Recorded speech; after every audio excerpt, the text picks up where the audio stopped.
At London Bridge.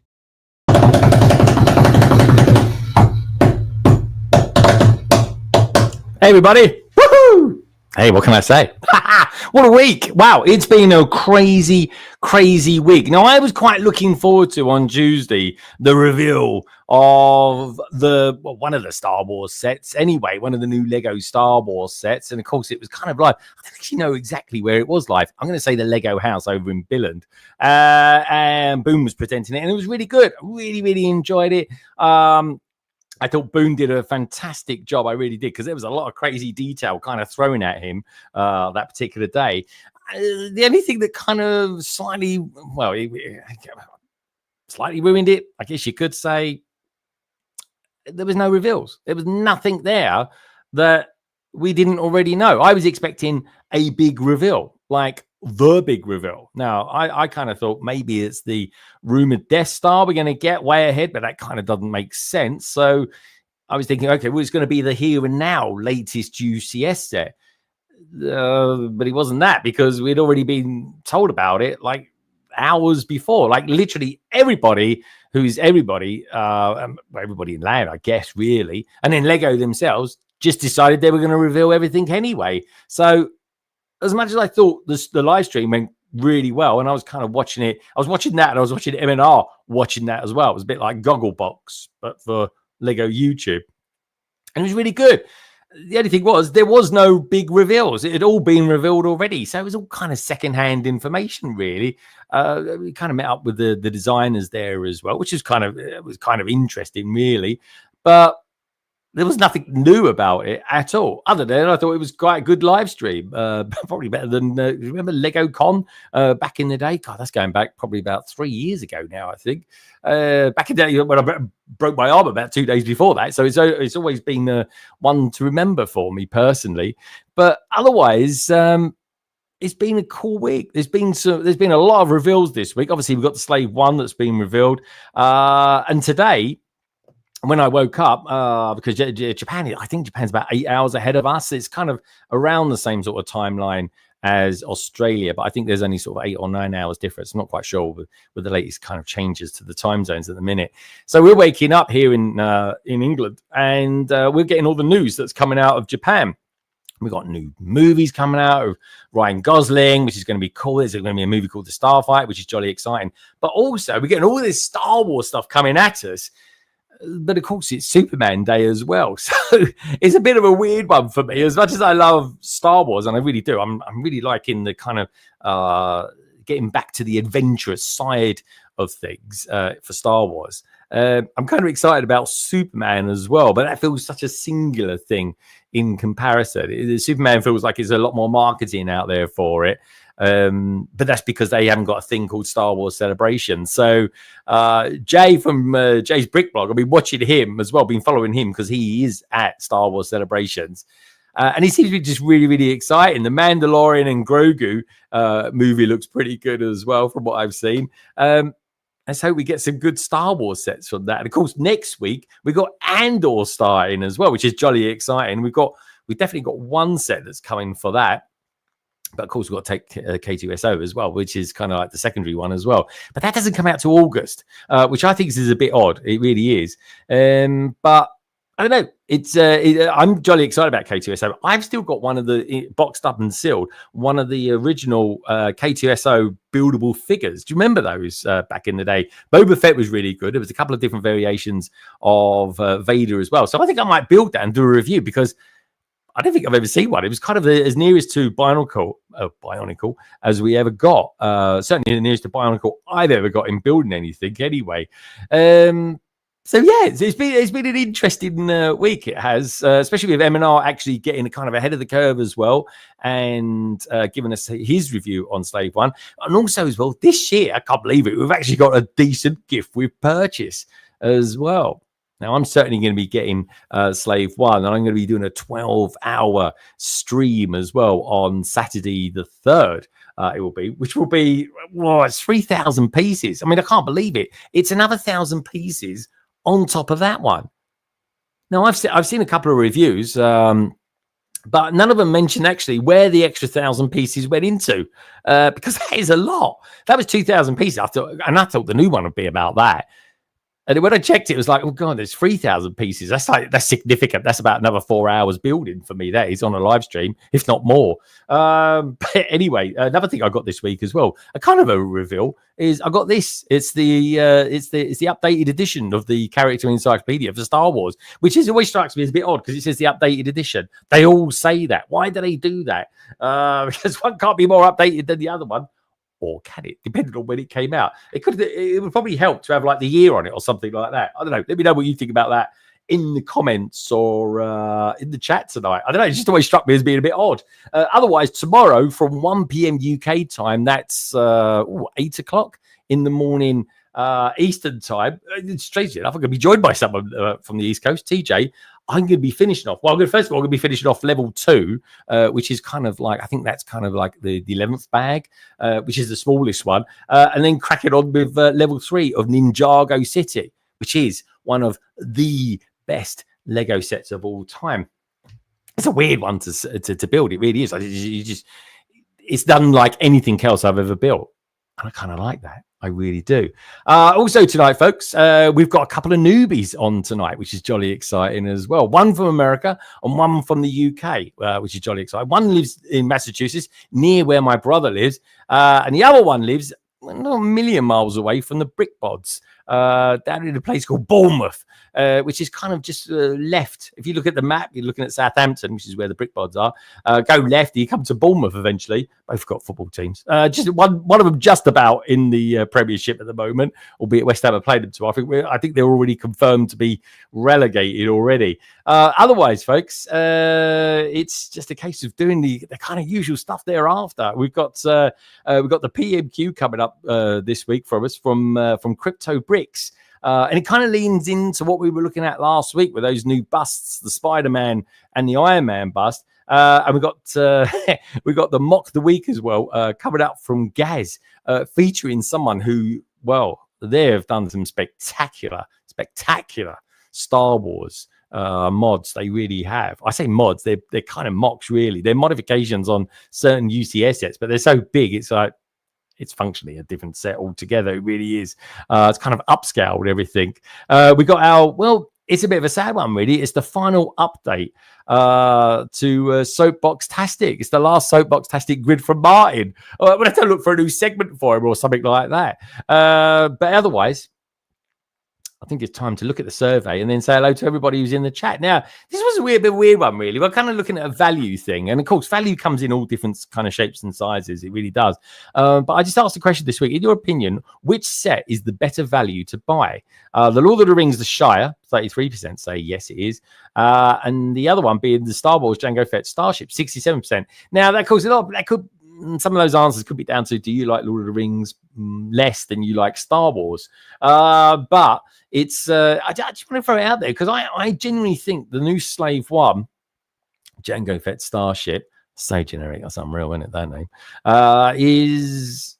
Is actually quite good value. I really, really do think it is that for 3,000, and I think the figs are pretty good of that as well. With Jango Fett is anyway. I mean, to be honest, I think Boba looks okay, but then when you kind of deep dive into the source material, it's actually not that great after all. But that aside, really, in comparison, I think the actual main Slave One, Jango Fett's Starship, I think it looks really, really good. And like I say, I like it so much, I want to buy it on day one and get that gift with purchase as well, because that is a very, very good gift with purchase. But anyway, let's say hello to everybody in the chat tonight, shall we? Well, there you got to scroll up. Don't forget, folks, as well, there's a couple of different ways if you want to support the channel and the things that I do, the content that I bring. You've got a couple of different ways of doing it. Check out what I've put there in the pinned message. There are a couple of different perks. However you want to support the channel, if you wish to. Anyway, we've got Alicia Pozzo out there as well. Really great, thank you. Where's Alicia from? I saw that a little bit earlier on. Hello from Ontario, Canada. Good to have you. Really is. KO's out there as well. We've got Martin. He's going to be in just a moment. The person who's always in first is StreamYard. Cheeky StreamYards, as I like to say as well. You've got Andy Rose out there. Says, even in from the northeast. The northeast, where would that be? That's like Newcastle way. That is. Andy, you anywhere around Newcastle? You guys are like flying very high at the moment. Andrew's out there as well. Happy Friday, everyone. Andrew, how are you doing as well? Hope you've had a top week. Meredith is out there. Meredith sent me some pictures in earlier on as well. So we're going to get to see those a little bit earlier on. Do me a little favor.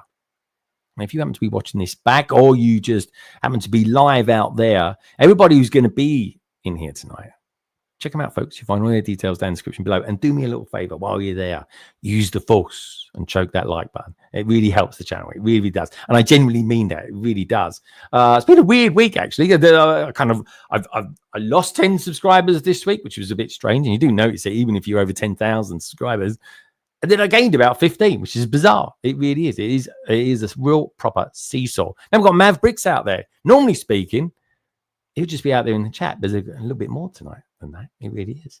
We were saying hello to him in just a minute. We've got Lego Tours NI out there as well. I am here. You certainly are. Good to have you out there, Lego Tours.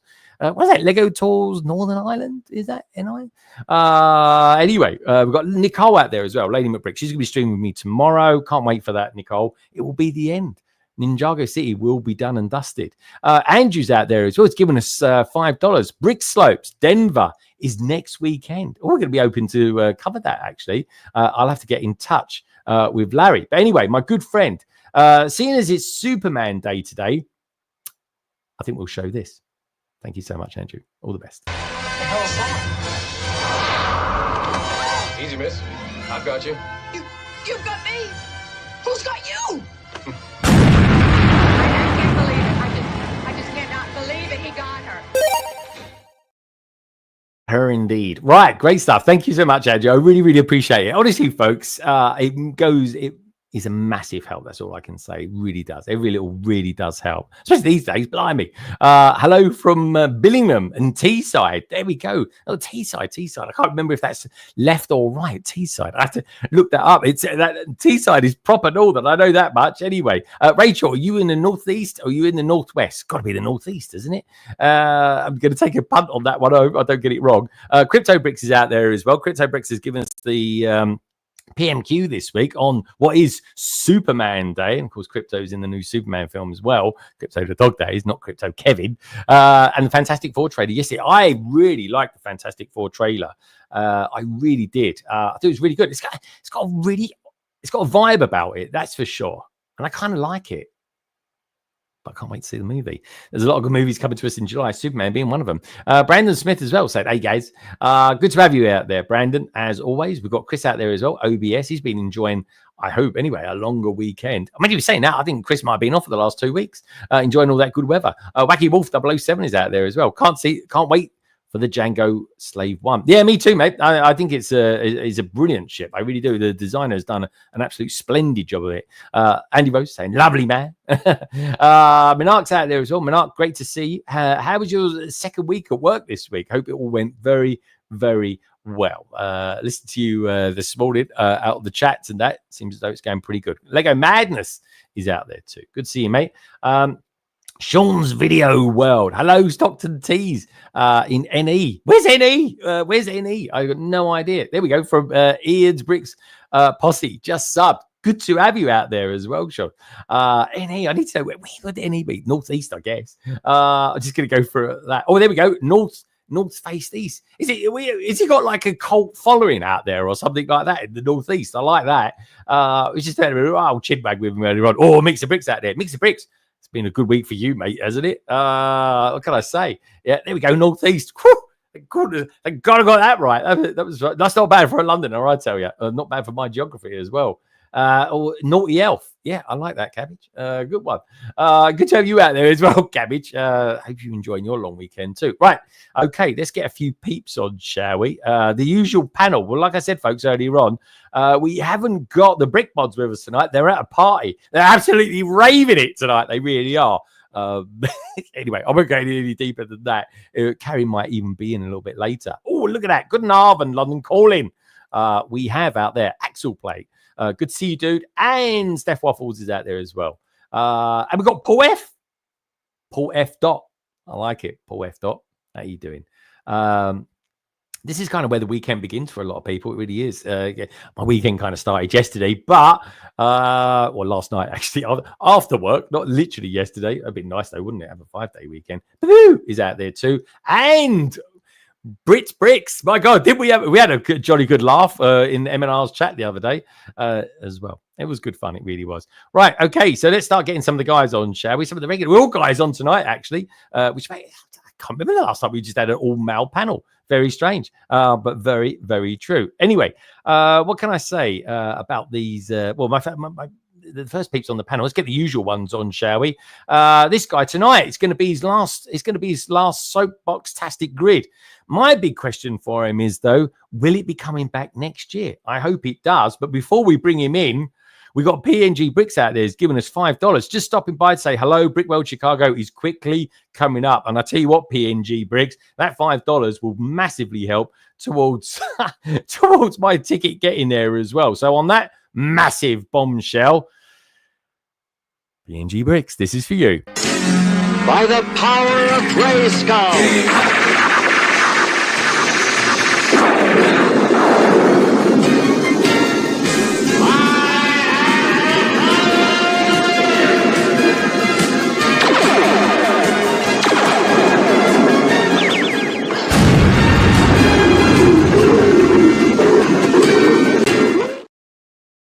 I love that. I genuinely love the He-Man. I really do. I can't wait for the movie to come out. PNG, thank you so much for that. Anyway, where should we go first? So like I said, let's go to our friend, the beautiful, the man with a fan. It is, of course, Martin. Hello. Hey. I wondered what was going to happen. Then I was like, oh, what's going on in his right hand? It seems slightly abnormal to the usual thing. Tonight, Martin, the last Soapboxastic grid. Yes, the last, because obviously we've had the finale now, and yeah, so we'll be looking at the finale, the build-up, and then all the stats. We're going to go Soapboxastic today. Oh, statistic! Yeah. Oh, I like that. The statistic. Dude, I tell you, I was thinking of Bricktastic. Today, I posted a picture of a couple of years ago when I went to Star Wars Celebrations, and I got so many people who got in touch with me and said, "I didn't know you was there. I was there as well, but I didn't know them then," and stuff like that. The cool thing was though, we had Kevin Gascoigne was there as well. I was chatting with him. His beard was only about that long. It was in its infancy. It was in the Grogu stages of life. It really was, which is really cool. Good to see you here, my friend. Let's get the next one on, shall we? Like I said, folks, the bods are away. They're out raving tonight. They really are, or at least in the manner that the bods can rave, of course. Well, this guy last week, folks, he was beside himself, absolutely beside himself, because of the new season of Doctor Who that came out. He was super excited. He really was. He got a leaked footage of tomorrow's episode as well, which I think is the best episode. If you know, you know. But anyway, let's bring him on, shall we? It is. Okay, he's going. Oh, I remember now. The reference. But anyway, let's bring him on, shall we? It is, of course, Mr. Ooh himself, Gaza. And here he comes. How you doing, guys? Yeah, I'm okay. How are you? Hello. I'm all right. So, guys, I'm watching Instagram this morning, and I saw someone was on top of a building, and they had using their camera, and they were filming a giant, great big yellow crane kind of moving around like so, and it had like a mobile toilet attached to it, and it was just spinning around, and someone in the background was playing the Doctor Who music. And I was like, my God, this is like leaked footage from the next episode. That sounds like an increased budget, so I don't know. I was going to say, let's go back to the BBC budget. That is case. I always remember when Sean Pertwee sort of fell out of his TARDIS, and it like the TARDIS kind of rocked like that as he fell out. I was like, come on, Bennett, someone could have held it for him. Are you sure it was Sean Pertwee? Are you sure? I'm sure it was Sean Pertwee. He fell out, and it was a big, all grassy area. You think maybe it might have been his dad, John? Maybe. Oh yeah, sure. Oh, John. There he goes. He can't. What can I say? It's a little test for him there, Martin. And he passed. There you go. Sure. Anyway, Captain Southgate can't study. Again, if you know, you know. Anyway, guys, what did you think of the first episode of Doc Who then? Oh, Docky Who, which Gaz apparently hates it being called that. I've never heard it being called that before. And I thought last night, let's call it Docky Who. And he was like, no, don't call it that. It winds everyone up. I didn't hear what he said now because I just heard a silly word and I just stopped listening. So what were you saying? About Doctor Who, Gaz, about Doctor Who. Was it a good first episode? It was a better season opener than the previous one. Good introduction to the companion. Oh, good companion, like her. I thought it was an episode of Andor when I turned on. I was like, what's going on? Well, yeah. She's an actress because she's done quite a lot, actually. I can't remember what else she's been, but she has been done a lot. I think she might have been in Casualty. Anyway, I like the new robots. Well.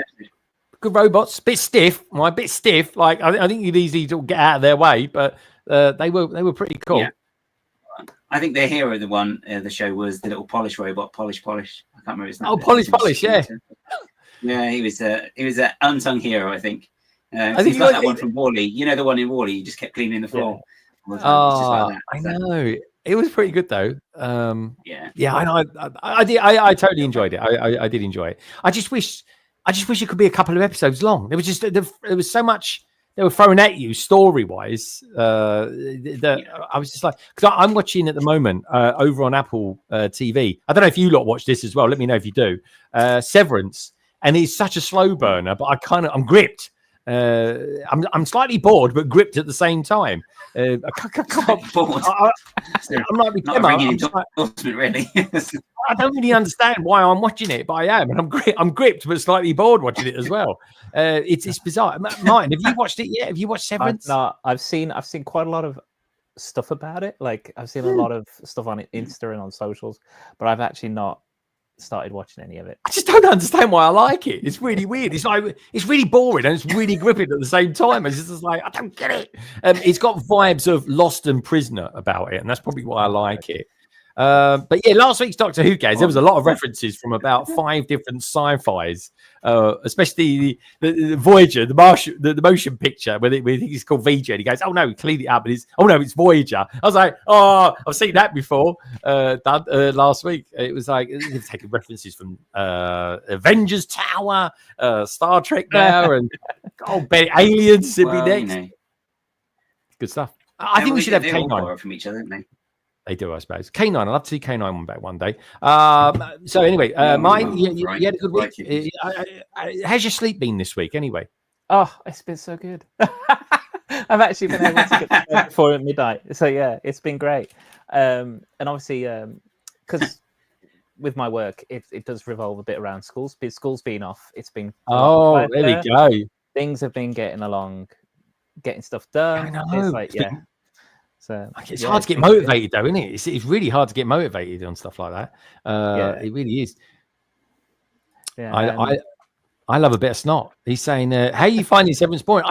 It's weird. I find it boring and gripping at the same time. I'm just watching. I'm like, but no, it is really good. Like what I will say I love about it is the production. The production of it is unbelievably good. It really is, and I am enjoying it. But it's when you think about what you've just watched, it's boring. It really is, but yeah, it's like trying to describe Star Trek: The Motion Picture as being my favorite all-time movie, which it is, by the way, folks. And honestly, most people when you see it, they're like, "What? What? What?" They're like they're seeing a different movie. But it is for me, and I do love a slow burner. What can I say? Anyway, you know what it's like. Exactly, yeah. Giant cloud. I mean, to be fair, it's the biggest, other than the Beyonder from Marvel, it's the biggest villain ever. My thing is, will they ever go back to it? Can someone tell me whatever happened to Vidra in the end? Anyway, they need to go back to it. Anyway, there's a story there to be told. Anyway, folks, do me a little favor. Give the stream a thumbs up when you can. Didn't What, guys? I was going to say, didn't Vidra retire to Fiji and breed horses with a sheep and a cow? I got no idea, guys. That reference is completely wasted on me. Guys, I love bits of Star. I agree. Star Trek: The Motion Picture is underrated, dude. That is one of the best Star Trek movies of all time. It really is. He's laughing at me. Anyway, let's get some peeps on, shall we? Okay, let's do this. Let's ask Madlib and Gaz. Where would you rather go on holiday? Would you rather go south of England, where you're kind of lower than a snake's belly, because this guy lives really south, apparently more south than Southampton. So it's like further south than Southampton, in a place called Bournemouth. Or would you want to go America, East Coast? We should ask Gaz. Where would you like to go? I'll ask you first.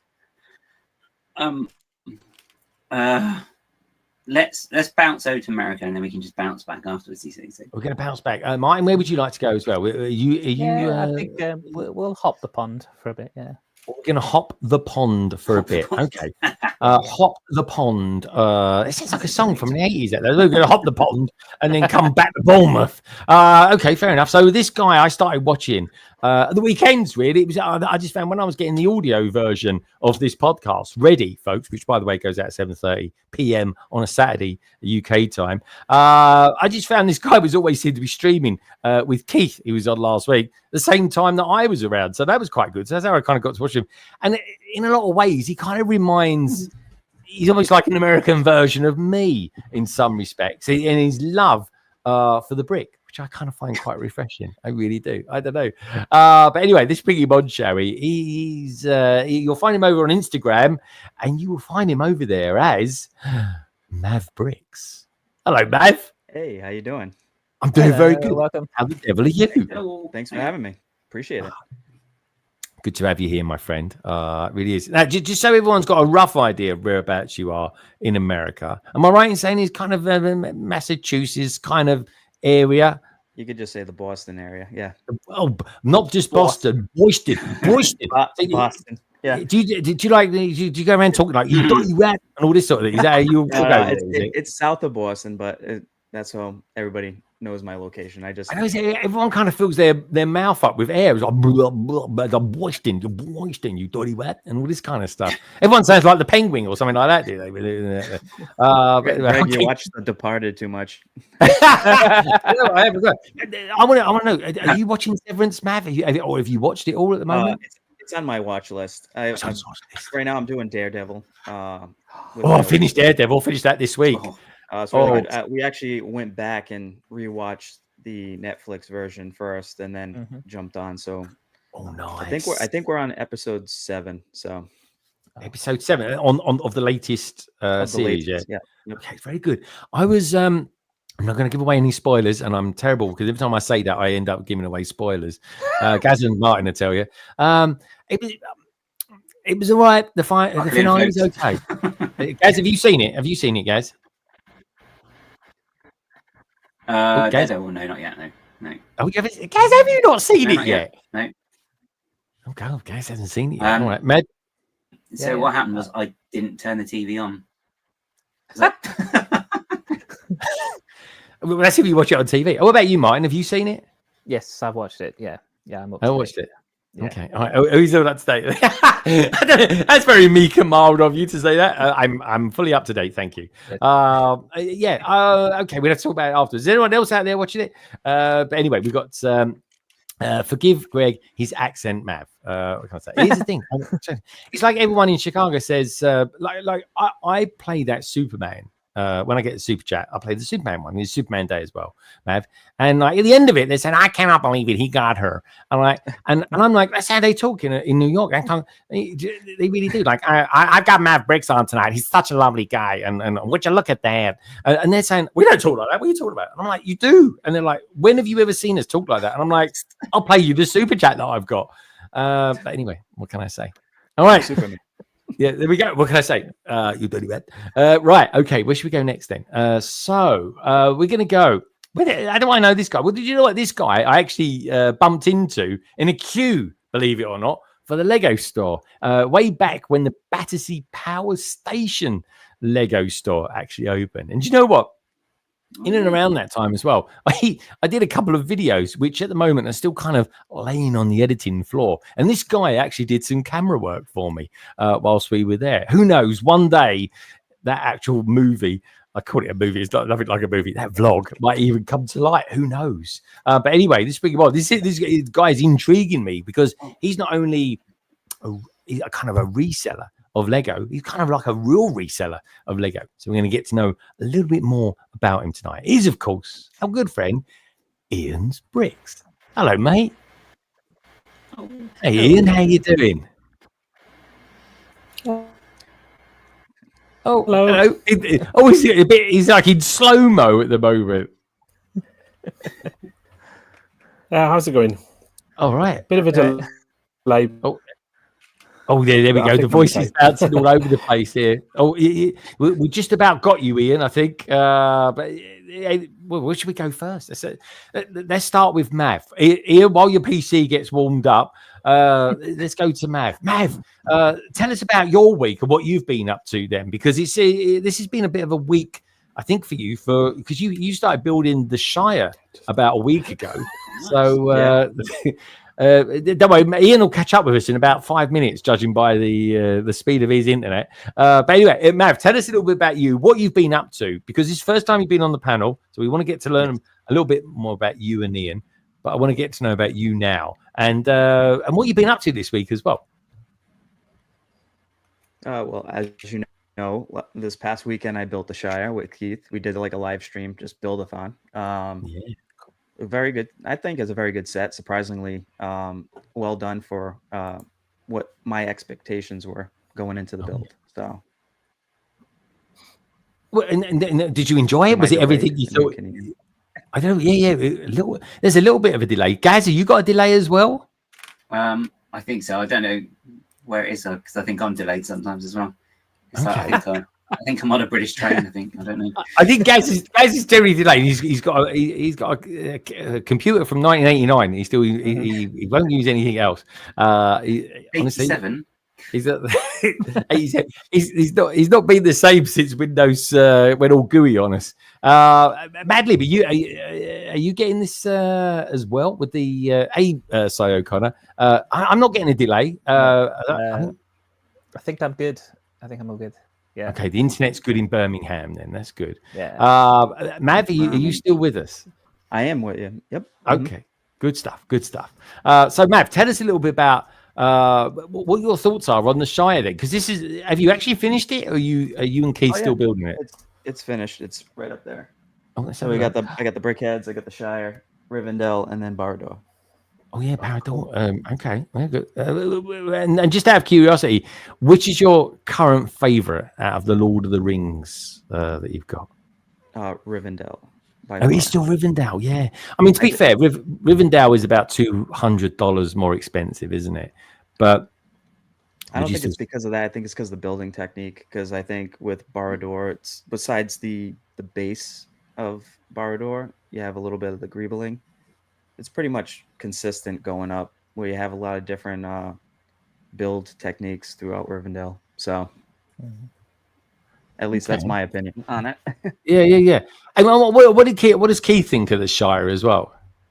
Keith was the same way as I was when we were building it. We were actually talking about like, wow, we're like pleasantly surprised with what we expected before the announcement, and then what we got. We went from here. Oh, we're getting a Shire set or bag end set, as we called it. And then it got released, and we kind of like brought us back down to kind of like reality. We're like, oh, okay. Well, we're gonna get the set because there's a GWP, right? I think that's really what pushed us to get it more. But when we actually opened the box, started building it from bag one and stuff, it was actually really enjoyable. Cool. And a pretty good build. Cool. Okay, so because you guys were saying there was too much smooth green in it. Yes. Do you still think that? Yes, a little bit. I think it could have benefited from some dark green plate being between each of the smooth pieces to kind of give it some kind of texturing or layering. Because obviously grass isn't always just one color green. There's definitely different shades and variations. So yeah, I've often found that American grass is like very coarse, whereas ours is kind of quite soft and fluffy. Probably like the people, I'm guessing. But it is true, honestly. Mav, have you ever been to the United Kingdom? I have not. I've been to Germany, but besides that, no, I haven't gotten to the UK. Planning to go up there around like a year and a half, maybe a year and a half, 2 years. So. Okay. Interesting. Anyone I know that comes from America goes to Germany, generally in the army or something like that, which is something I've just always found. This is kind of intriguing. Yep. Ian, we can see you, Ian, and you kind of. It's like seeing Ian's bricks on an old Spectrum game. It is. Can you hear us, Ian? Yeah, I know. Sorry about this, guys. I think it's my internet. I might need to. I can hear you fine. You can hear. We can't hear you, Ian. We can hear you. Yes, it's whether you can hear me. I don't. No, it's cutting out. So I might have to go to plan B. Oh, he's gone. He's gone. There he goes. There we go. It's like the slow death for Ian. It was. Anyway, let's do that. I suppose I've just helped him over the edge, actually. To be honest. Anyway, hang in there, Mav. Otherwise, we've got a small panel tonight, folks. We'll be done in about 30 minutes at this rate. Any other questions? Yeah. I'm an open book. Just ask. All right, we'll say that. Blah, there's no end to where we're going to go, or where we could go. Anyway, Star Wars around today, Mav. Do you like a bit of Star Wars, Mav? I mean, I'm seeing some Star Wars helmets at the back there. At least I think they are. Anyway, Star Wars helmets. There's a bunch of shelves going here. Star Wars unbuilt sets up there. I got a ton of Star Wars. Oh, he likes Star Wars. That's what I like to see. Or we're going to get on like a house on fire, you and me, Mav, as well. Martin likes a bit of Star Wars, and Gaz has been known to dabble in the old dark side as well from time to time. But anyway, enough about Gaz and what he gets up to in his spare time. Trevor's Videos has given us £9.99. Great panel. Slightly less great now. Ian's kind of popped off. But anyway, Trevor, I hope you have a wonderful weekend. Happy Easter as well, everybody. Sounds like I'm doing the wind down to the end of the show now. But anyway, Trevor's Videos. This is for you. Detach cable. Cable detached.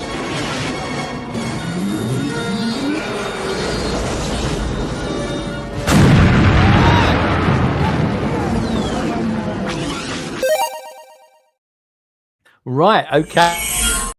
Oh, did he do that? Well, that's a nice transition. That do you like that? We'll do a little transition. Imagine, Gaz, do you know any Lord of the Rings spells or anything like that, or maybe even a Harry Potter one?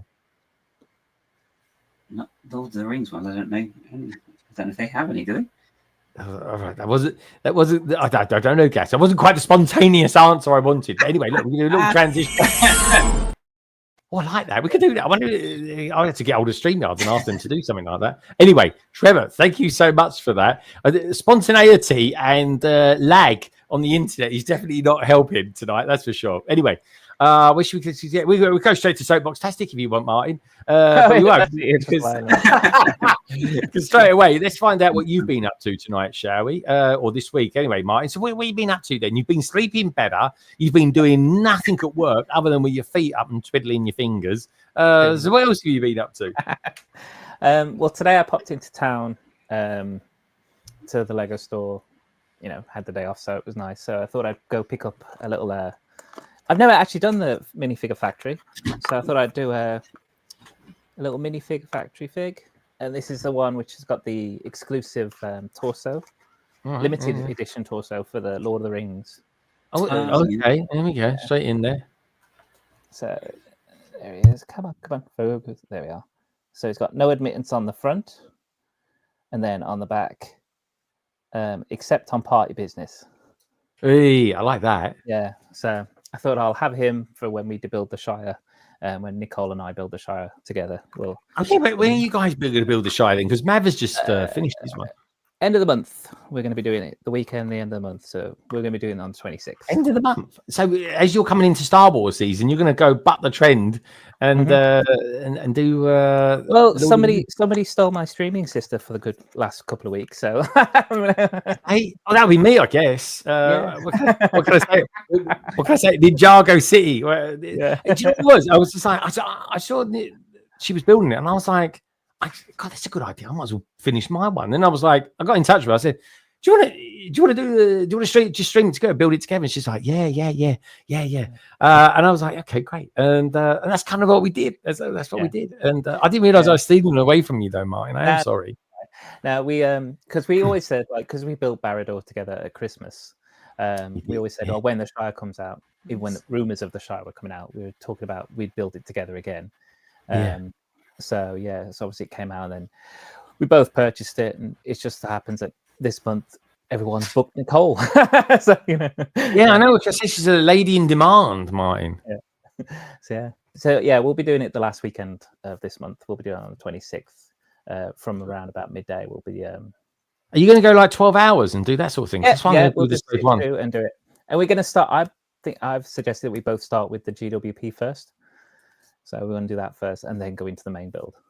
Okay. All right, that makes sense. I'm liking that. Missy B Works is out there as well. Missy B Works, good to see you. Thank you for all the love as well over on Instagram. Super appreciate that. Yeah. All right, good stuff. All right. So Mad's got a show. Mad, have you got anything from Mad? I've got MAVAA Mad on here. It's like having two brothers on here. Have you got any hints and tips from Madlib before he starts in his endeavor on the Shire? Just enjoy the build, and actually just see the different techniques that they use for building the Shire. I thought it was pretty good. Yeah, I'm like, is there enough parts to finish this side? And it just ends up working out. Right. So. Yeah, I do that a lot when you get to the end of a bag and you're like, is this really going to finish this off? And then you're like, I'm like, I got 5 pieces left, but it seems like it's going to be unfinished going into the next bag. So that's right. That's just for the tree, apparently. Is it? Yeah. What are the trees like for you, Mav? Because Ian, who's our horticultural expert, he doesn't like the trees. He never seems to like Lego trees. Okay, so the tree that's on top of bag end, that's a good build. That's kind of like a traditional tree build that you would get. As far as the standalone tree for Bilbo's birthday, it's not really what I would have went for, but actually the building technique was actually pretty nice. I just would change like the leaf patterns, obviously. I think there's been a lot of alternative builds for that you can do. So, but I'm more of a traditional set. I leave it as is. You and Keith, you don't kind of deviate at all, do you? I do some mocks on my own, but I'd have to get a second set. I need one. That's the thing. You said you don't deviate on the actual set or customize it at all. Whereas like Martin and Gaz, they're like deviations. They're like middle name. It is for those two. If you met me in real life, you know exactly what I'm talking about as well. But yeah, I don't know. Gaz, are you going to get the Shire? Because Gaz, what we're talking about, Gaz has the Shire. Everyone's got the Shire.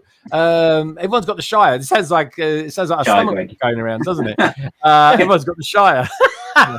Yeah. Got a bad case of the Shires. Oh yeah, the Shires. Backside like a dragon's nostril. Yeah. But Gaz, have you managed to get hold of the gift we purchased yet? Not yet, no. But I've seen everyone's got it anyway. What about you guys? That's the only thing you seem to No, sorry, I mean, a lot of places have got it on eBay, and it's not too bad. So I think. How much is it at the moment? The Star Wars one's going for about £40 at the moment, which I think is quite cheap. But there's a lot of people going to buy it, I suppose. So How much is Lord of the Rings one going for? Is that 40 or 50 quid as well? I think starting bids are around there. Then of course they just jump up, don't they? Oh, that's maps. I could get one for 20 US. 20 US. Oh well. Yeah. Is it well, by now at 20 US? Oh, it's not on. There's a guy selling on Facebook Marketplace. He's got a couple locally. So, well, you going to go to Chicago this year, Mav? I am going to Chicago. Yep. Oh, okay, all right. We see one going for 20 quid or $20. I mean, so that's about 10. That's about 12p, isn't it? In English pounds. There's. I'm only joking. It's not actually. Your currency's taken a hit on the last couple of weeks, but it ain't that bad. But yeah, but that's a good one. That's a good one. I want to know who else is out there who's getting that. So, guys, are you thinking you will get it then, or are you just going to wait for the price to drop a little bit? Yeah, I was going to wait for the price to drop, but I hadn't thought of looking at Facebook Marketplace because that's usually quite a good place because people just buy stuff brand new and then they'll sell it straight away, and you're like, why did you buy it? But because they don't sell it for like any sort of profit, it's kind of like, okay. Oh yeah, they do that, don't they? Yeah. Why did you do that? Yeah, they use the post-it note as well, don't they, to just to prove that they've still got it. Yeah. Keep an eye on Vinted as well, because some people who don't know about stuff will just sell stuff on Vinted, and do they? Yeah, they'll just sell it. Tell everyone. So you got to figure the GWPs are probably around $20-$25 and what Lego's kind of value of them. So that's probably what the price would be if you they were to sell it in the store. So it sometimes comes up, doesn't it, on the website? Is it like Germany or something? It shows you how the value of it or something. Can't remember. Oh, it does in the UK. They just tend to name it out. Anyway, should we have a look at some new Lego then? We've lost Ian. Ian's not coming back by the looks of it. Come back, Ian. The 20% of tonight's streams just disappeared. Anyway, with that in mind, poor old Bournemouth, terrible. I'm thinking about twice now about retiring down to Bournemouth. I will. They got bad internet. But anyway, there goes Bournemouth calling. Oh dear. Yeah. Could you imagine that? Can you imagine Bournemouth calling? Hello. That's what my mum sounds like when I phone her, by the way. My mum's a little bit deaf. I mean, it's probably where I'm getting it from as well. And she's like, hello. When you phone her, I always say, I'm like, you know how she answers it. She's like, hello. Like this. I'm like, hi, mum, it's me. And she's like, hi, Steve. No, it's not Steve. It's Greg. It's like, that drives me nuts as well. She calls me Fred. She calls me Greg. She calls me Dave. And she called me Craig the other day. I was just like, "Mum, what you do?" I mean, she always gets it. Don't worry, folks. She's not getting like, going a bit Alzheimer's or anything like that. She's just always calls me every other name under the sun other than my own name. She's makes you wonder, doesn't it? But anyway, let's have a look at some new Star Wars stuff, shall we? Before I dig myself any more holes. So there we go. Jango Fett Slave 1. What do you reckon, Mav? What's your thoughts on this? I love it. I missed out on a lot of the because I got into Lego in 2021, pulled back into it, but first sets were Star Wars sets, so missing out on like the Slave 1 and all the older kind of Clone War sets. It's nice that it's coming back. So yeah, because that was kind of your era, I suppose. You're kind of a prequels man, yeah.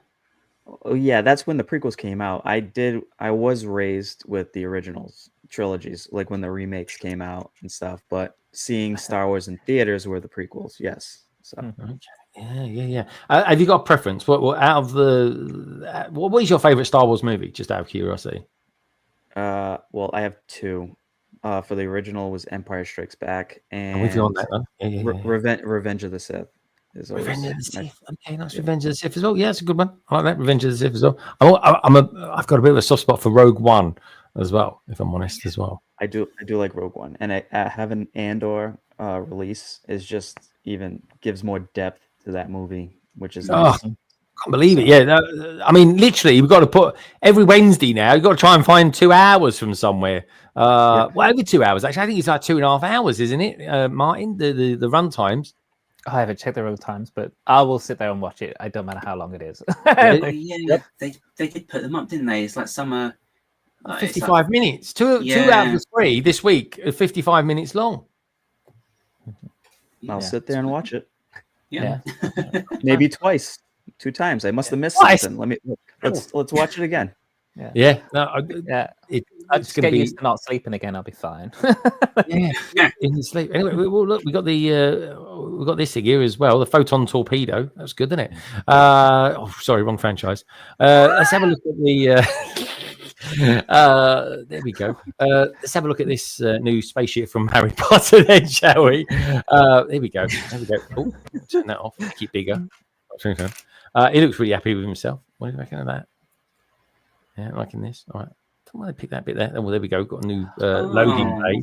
Yeah, I really like that. I watched the reveal. And when they mentioned about how the loading bay goes down and the door slides in, that was just a really nice feature. That looks really cool. That's a good touch, isn't it? Yeah. He looks pretty happy. I'm pretty happy with it. I've got to be honest. I want to know what you lot out there think about it as well. And all you lot that are watching this back, all you lot that are out there listening to this back, because this has over on Apple Podcasts, folks, this goes way over 100 downloads and stuff. And that's just downloads. That's not even people that are streaming it live as well. We're absolutely flying out there on Apple Podcasts at the moment. So thank you so much for that. And Spotify as well. And even Amazon are getting a bit fruity with us as well. So thank you everybody for that. Lego TV are saying, howdy, guys. Good to see you, man. And Matt Mellish, it's been very nice there. Matt Mellish is saying, hey, Mark, good to see you, Mr. Mellish. It really is. Pink Wheels is out there as well, Meredith. I think little Boba is cute. I think he's all right, actually. But yeah, I think a lot of people that are close to the source material kind of wish he was a little bit different. And when you know the source material and see it, you kind of understand where they're coming from. Gaz, what's your thoughts on this then? What do you think? Do you think it's a worthy addition to the UCS Ultimate Collector's Edition wave of starships? Yeah, and I think it's really nice. They've done a nice job. It's good shaping on this one. Is that pretty much minifig scale as well? It is, yeah. Kind of the size it would be. Yeah. That's good. That's good. Yeah. No, I really like it. I do quite like the. It's one of those ships as well. It's just very interesting design when you see how it flies and everything. Anyway, but of course as well. Then if you missed out on the Boba's version of this when it was out, you can just get this, and if you really wanted to, I suppose you could recolor it as well. So, yeah, that's true. That's true. Assuming the parts are in the right color. Well, the parts actually aren't available for it. Actually, Solid Bricks did a review of it, and he was at the end of it. He did compare the two together, and he said at the moment the parts aren't available to kind of convert into Boba one. Which I'm not sure I could be bothered to do, in all honesty. I can see the appeal of doing it, but I kind of like the original being what it is, because it's, even today, standard, it's still very good. I mean, it's my favorite UCS set still. And then when this comes out, this will probably become my most favorite one as well. That's true as well. Gaz, have you got many UCS sets yourself? No, I haven't got any. They're too big. It's like, I mean, if you count, I don't know, Lion Knight's Castle, that's kind of UCS-ish. I don't know. But no. UCS, it's a big castle. Yeah, it's big. That's what UCS means. It's big. That's what it stands for, isn't it?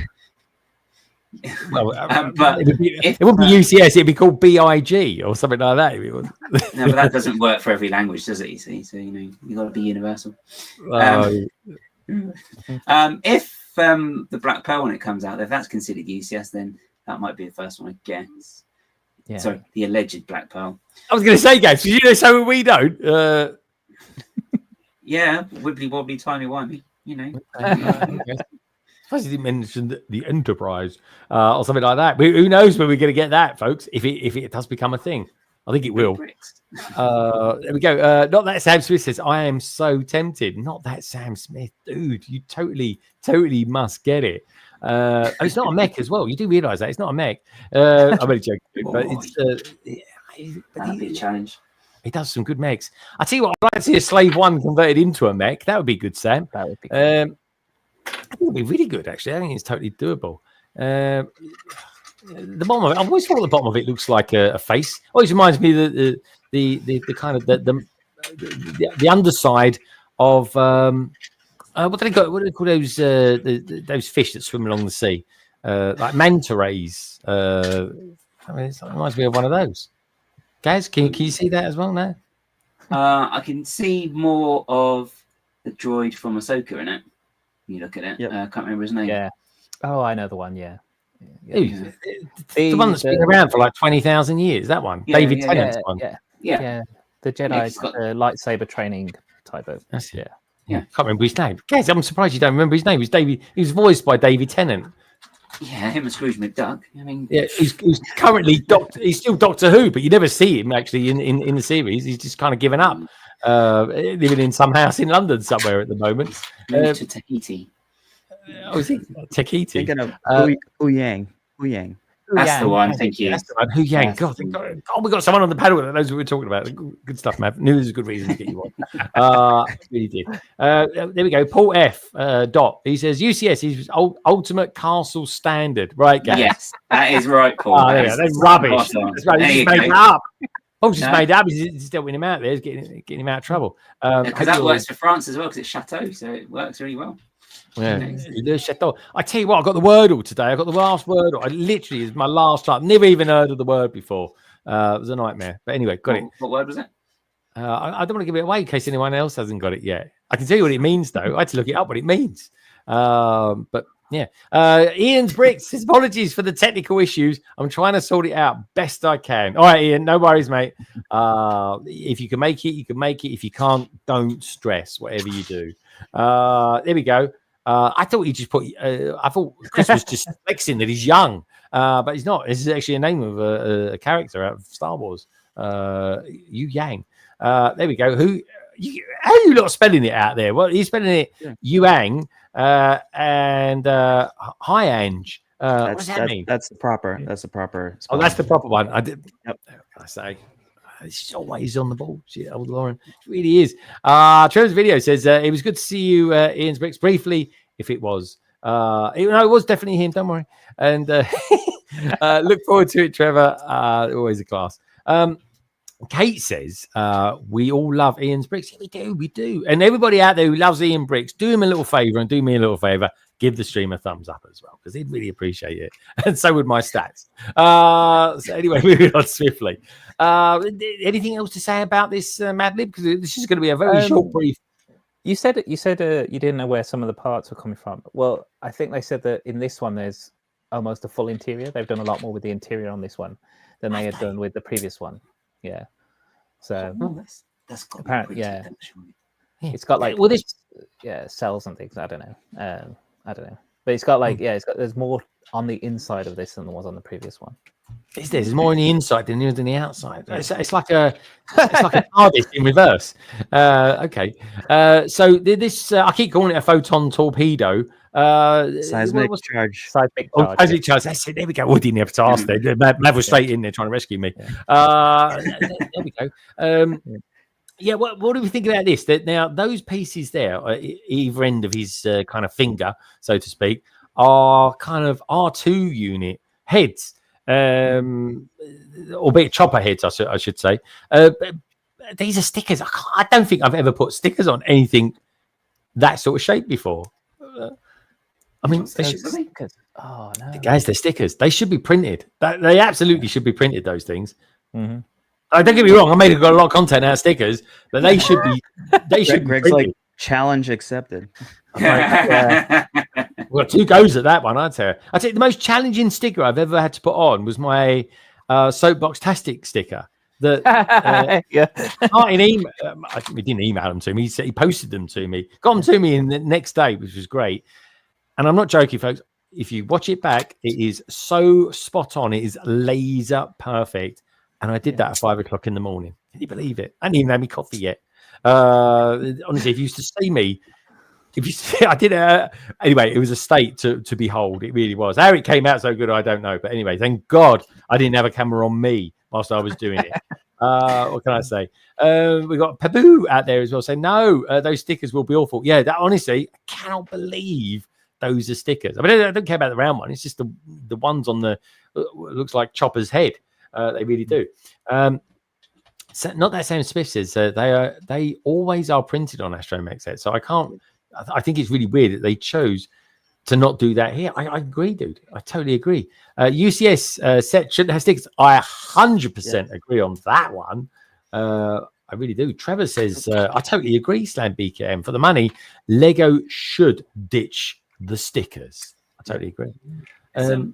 the plaque sticker as well on this one? Because I know they printed it for the X-Wing, wasn't it? I think. Yeah, I think no, it's printed. I think it is printed as well. They said it in the reveal. They said it's printed. Yeah. I think I'm not sure if they've got it in here. Oh, hello. I don't know if they show it in here. Close up. They need a close up. I think they still got the like the bit in the middle though, where the mold breaks away from it. Let's see. We'll get to it. I like this bit with the cockpit, the way that's all done. So you can kind of pop it in there just like that. Pink Wheels is saying there, I love how our fandom comes down to stickers, helmet holes, helmet holes, and little Boba doesn't look grumpy enough. I know, this is how fickle we're getting in our old age. I think that's what it is. For fairness, modulars don't have any stickers. No, they don't. And they're at a lower price point than a UCS set. I think, you know what, I've been reflecting this week because we were having quite a chat last Saturday during the Ninjago City stream about stickers and the fact that I kind of think it would be nice if Lego did become the absolute premium and never do any stickers. And then I was sort of thinking there's a lot of people out there that sort of says, well, I can understand why they do stickers because of the having the space to store all of them. And I'm sort of get that. I think there's some sets though they really should not have stickers on. I really do. And I think Ultimate Collector Series is definitely one of them. Interestingly enough, Gaz, there you go. There's your Jango Fett'S starship with the with it as well. Yeah. In universe, is he one of your favorite ships, or maybe the Boba one, or have you got like sort of a different kind of taste when it comes to different ships in Star Wars?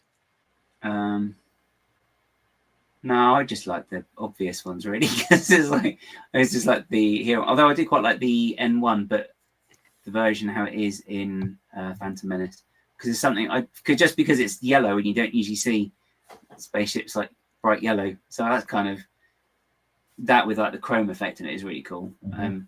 Lego, give us the chrome set, please. All right. Conceded. I think probably the original X-Wing is going to be one of my favorite ones, just because I used to have like the toy when I was younger as well, like the Kenner one. So, and then they put the damaged stickers on it, and it just made it look scruffy. Yeah, you can do that with the Lego Ecto one, can't you? When I build that, I'm never going to put the damaged stickers on it. I think I'll leave it. Yeah, I don't know why you would. But yeah, no. So yeah, X-Wing. That I don't know about the new ones. But the Razor Crest is quite a nice looking ship. It's gorgeous. Just because it reminds me of something. It reminds me of Serenity. That's why, because I quite like that. Well, rumor has it, right? TJ, just want to say thank you as well for being a member for 23 months. He's going to be streaming with us tomorrow morning, folks. I think he's actually going to be joining us from when the stream starts at 8 a.m. his time. You Americans and Aussies, you just love getting up early for a live stream. You really do. You're mad for it. Interestingly, rumor has it out on Tinternet that the Razor Crest is coming back for the Mandalorian and Grogu movie. So with that in mind, Mav, seeing as it's going to come back for the movie, as the rumor says, do you think that they'll retire off the UCS set this year? It's hard to tell. I don't think they might still, because it's on the list for 2025, right? Into 2025. So I don't know. They could put a pause because they said the same thing about the UCS Millennium Falcon. Look how long we've had it. I don't think it'll ever go off the shelves at this point. It's a money spinner, mate. It's one of the most definable Star Wars ships, isn't it? Yep, it is. Yeah. I haven't brought myself to buy it yet, but you know. It's amazing to look at. It's a nightmare to build. It really is. By the end of it, I was bored senseless. I really was. Do you know what?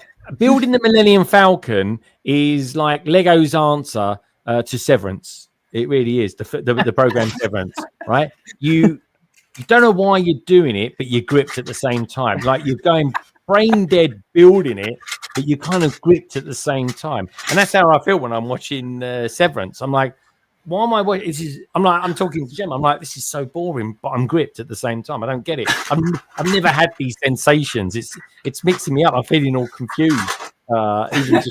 Even just saying it, Martin, is confusing me. but it's true. It's a thing. But no, get the Millennium Falcon. You'll love it. Honestly, you just got to find some way to put it. That's all. I love that. Yeah, dining room table. He's like, it's a horrible build, but you'll love it. Well, you'll like the finished piece of it because I do. That's it. Yeah, that's build is a nightmare.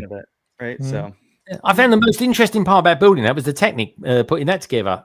So that shows you our kind of where it took me emotionally. Bruce saying hi, TJ. Lego TB's out there as well, guys. How you doing? Love you too to bits. Steph says, print stickers isn't a money issue, though, is it? It's logistics. It's not practical to store many printed parts. And I totally agree with that now. I get that. I just think if that's the case, then there should be some sets that absolutely do not have any prints on them. And that's coming from me. And like I say, I make content out of stickers. So, for me, it's been good. I did have my one last week for some reason, just absolutely bombed. And then this week's one's all over, doing very well. How are you doing? Bit of love out there from Trevor. We've got the Brickheads out there listening to you on the way home. Home? How can you be going home now? What sort of party did you go to? I wouldn't even be going. Most parties don't even start till 9 o'clock.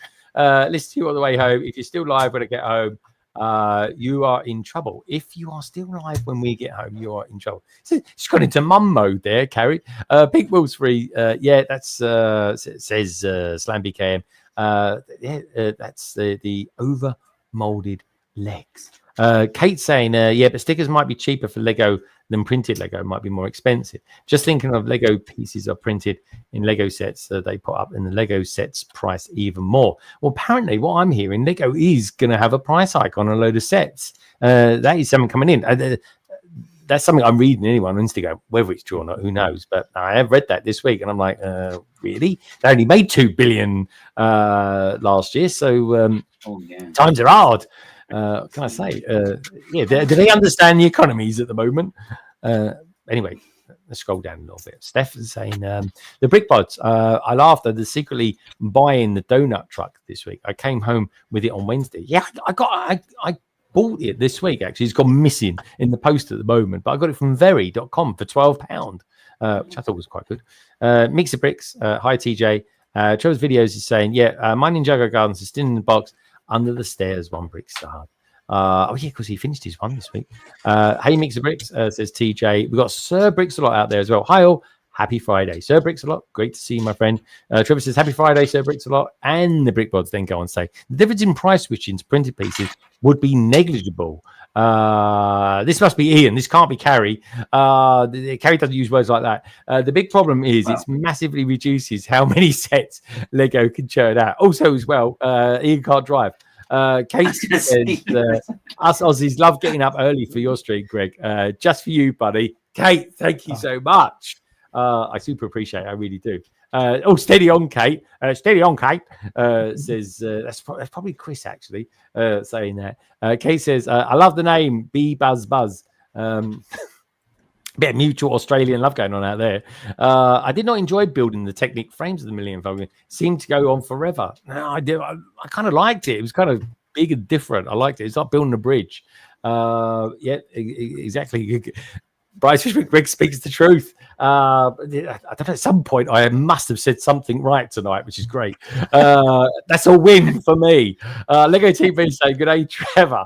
I can corroborate the opinion on the Falcon. It's true. Honestly, it really is. You just, as soon as you build it, you know, do you remember when we were all in COVID and that soundbite came out? It says, "Can I skip to the good bit?" Like that. And you do that and you bring it back. You're like, yeah, it's built now. And it's like, no. But yeah, it just goes on and on. It really does. I wound loads of people up when I was building that as well. I was building it in the kitchen, and then I did this short video on it. And I used the music to Star Trek. It drove people nuts. I got more comments about using. Do you realise you're using Star Trek music on that? I was like, yeah, exactly. It was a good little wind up. Hey there, Brickheads, says Kate. Mav Bricks is saying, hi, Sir Bricks. Lots of love out there. We've got Jesse out there as well saying, hello there. Good to see you, Jesse. Hope all is good with you.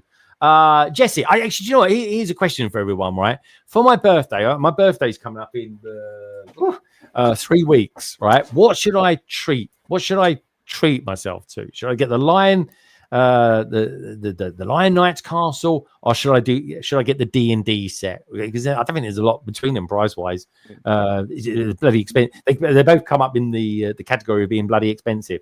I don't know. What do you reckon, guys? Lion Knight's Castle or D&D set? And what do you reckon as well, Martin and Mav? What would you rather get out of the two, guys? Well, I mean, if I get out of the two, I'd get the D&D one because I've already got the Lion Knight's Castle. But I think if it's supposedly retiring at the end of the year as well, I think you'd probably kick yourself if you missed out on the Lion Knight's Castle. Trevor's saying castle. They're kind of technically both castles, Trev. Yeah. That does not help. Yeah, actually, I'm going to change my answer to that one. Oh, okay, guys, it's gone. You can't use it. Mav, what would you rather have, like Lion Knight's Castle or the D&D set? Lion Knight's Castle. It's been on my radar for a while. I'm definitely pulling the trigger soon on it before it retires.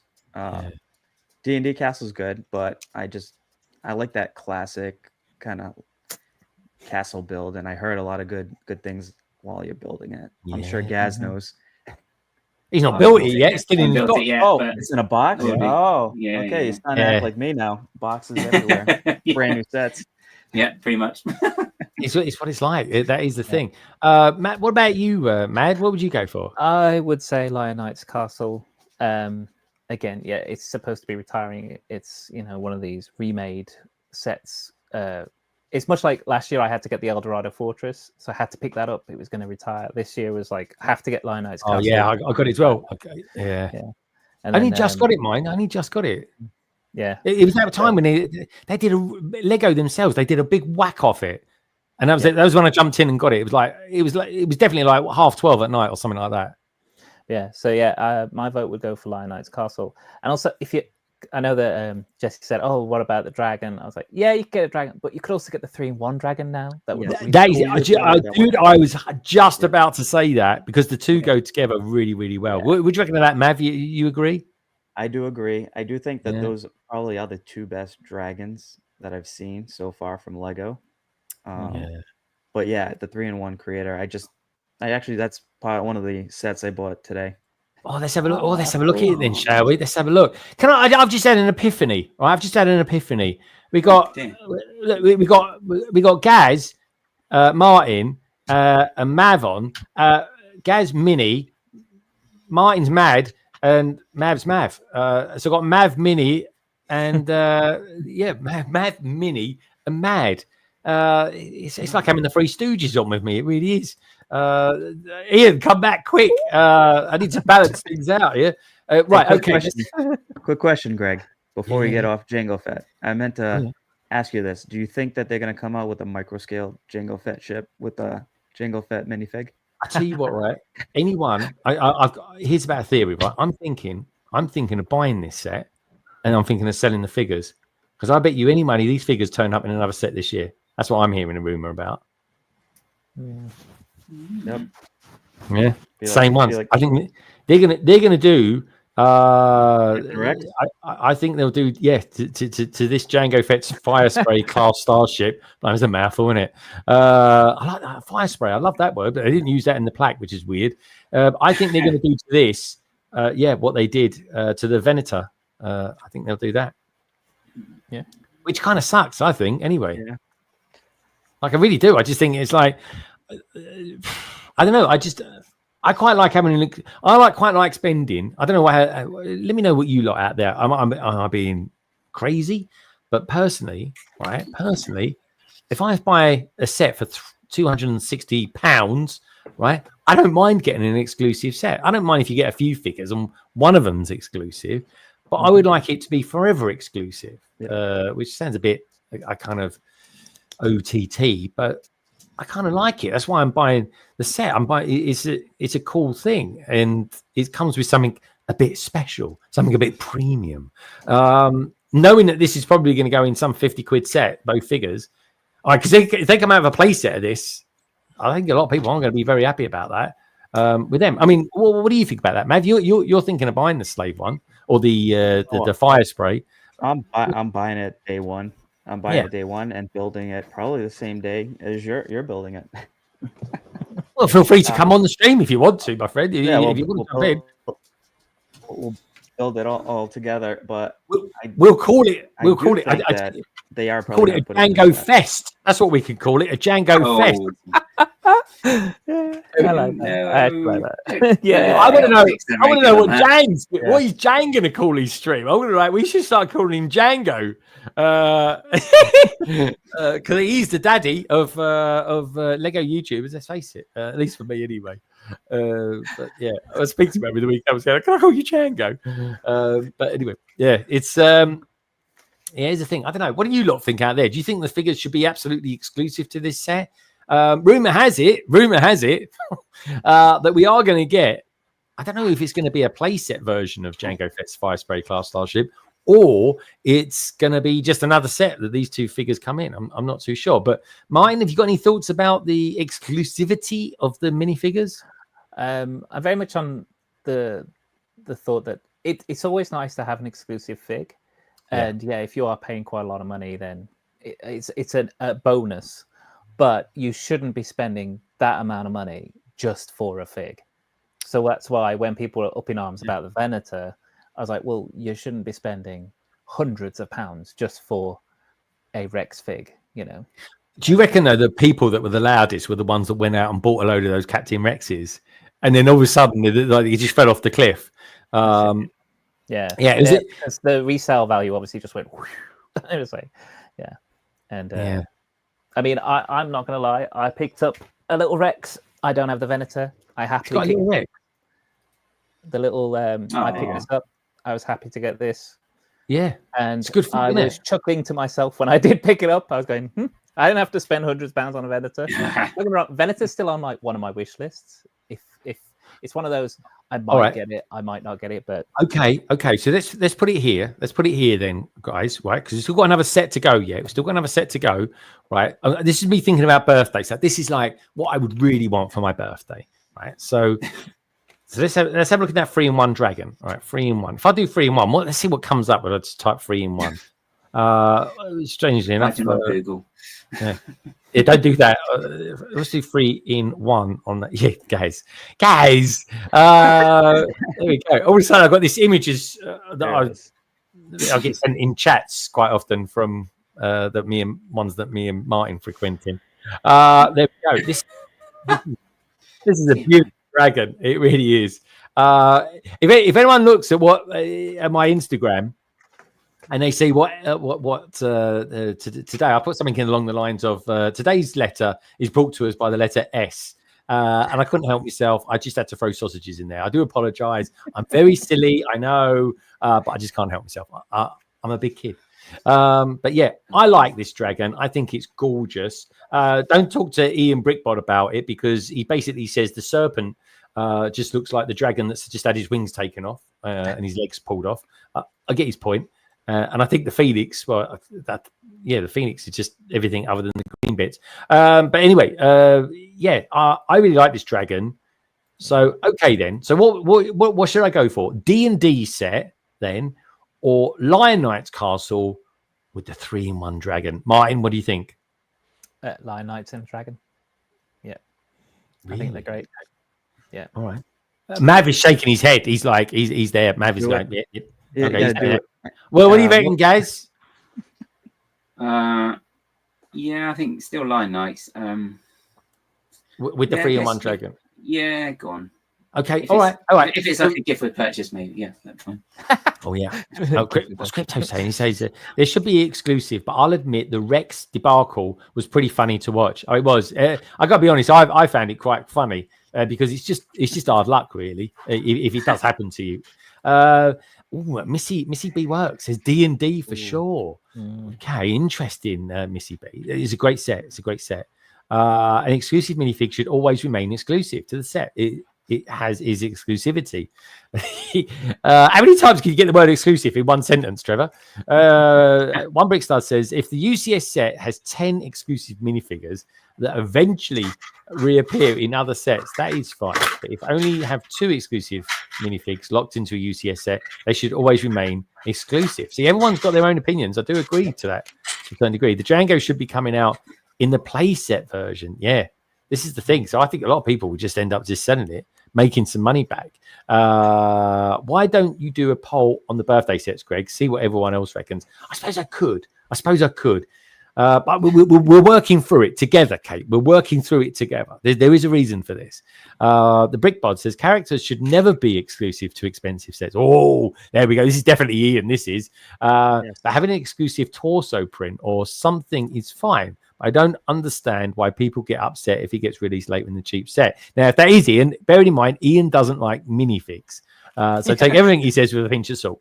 Bryce Richbrick says, depends on fantasy versus classic castle. All right. So let me give you this scenario. I'd say Lion Knight's castle has probably come out on top, as long as it's got the 3-in-1 as well.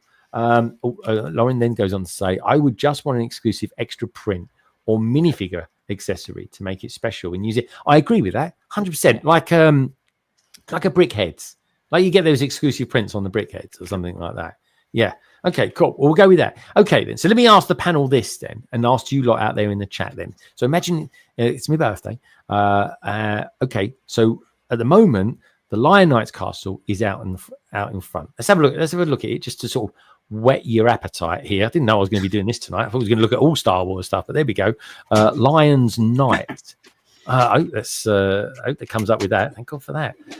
Right. Okay. So this is the Lion Knight's castle. There it is there. Big grey thing. Anyone think I was describing a Star Wars set? Here's the thing, though. What would you rather have then? We're going to go down the grey route here, folks. We're going to go down the grey route. What would you rather have? This set, this masterpiece of a set, or the UCS Venator? Guys, what would you go for? This. Oh, you'd go this. Oh, this is it. Yeah. He said that. He answered that like it was a silly question. Well, yeah, it's minifig scale. It's like the Venator's not. It's like, okay, can't do anything with that. No, that's true. He can't park a TARDIS in it. That's what he's saying. No, unless I just have like a blue one of those. But even then, that's going to be. It wouldn't even be that, Gaz. It'd be like a plate, wouldn't it? Yeah.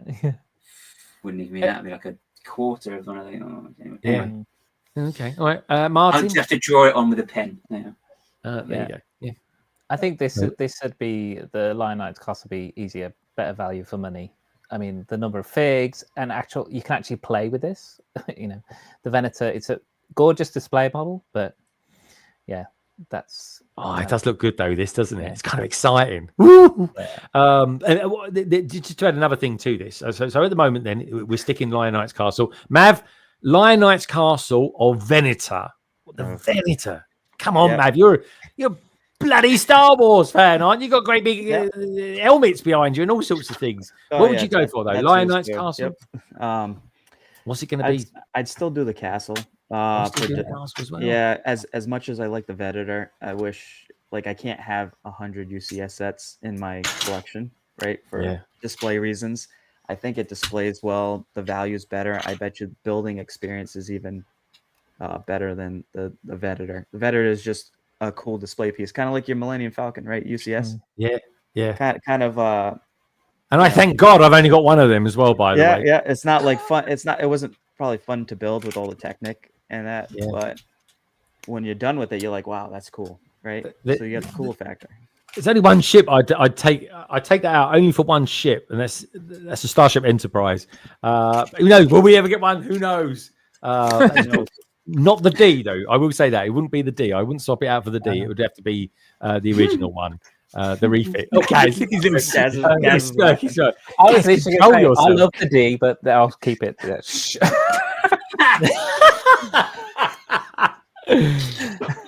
I do as well. Yeah, honestly.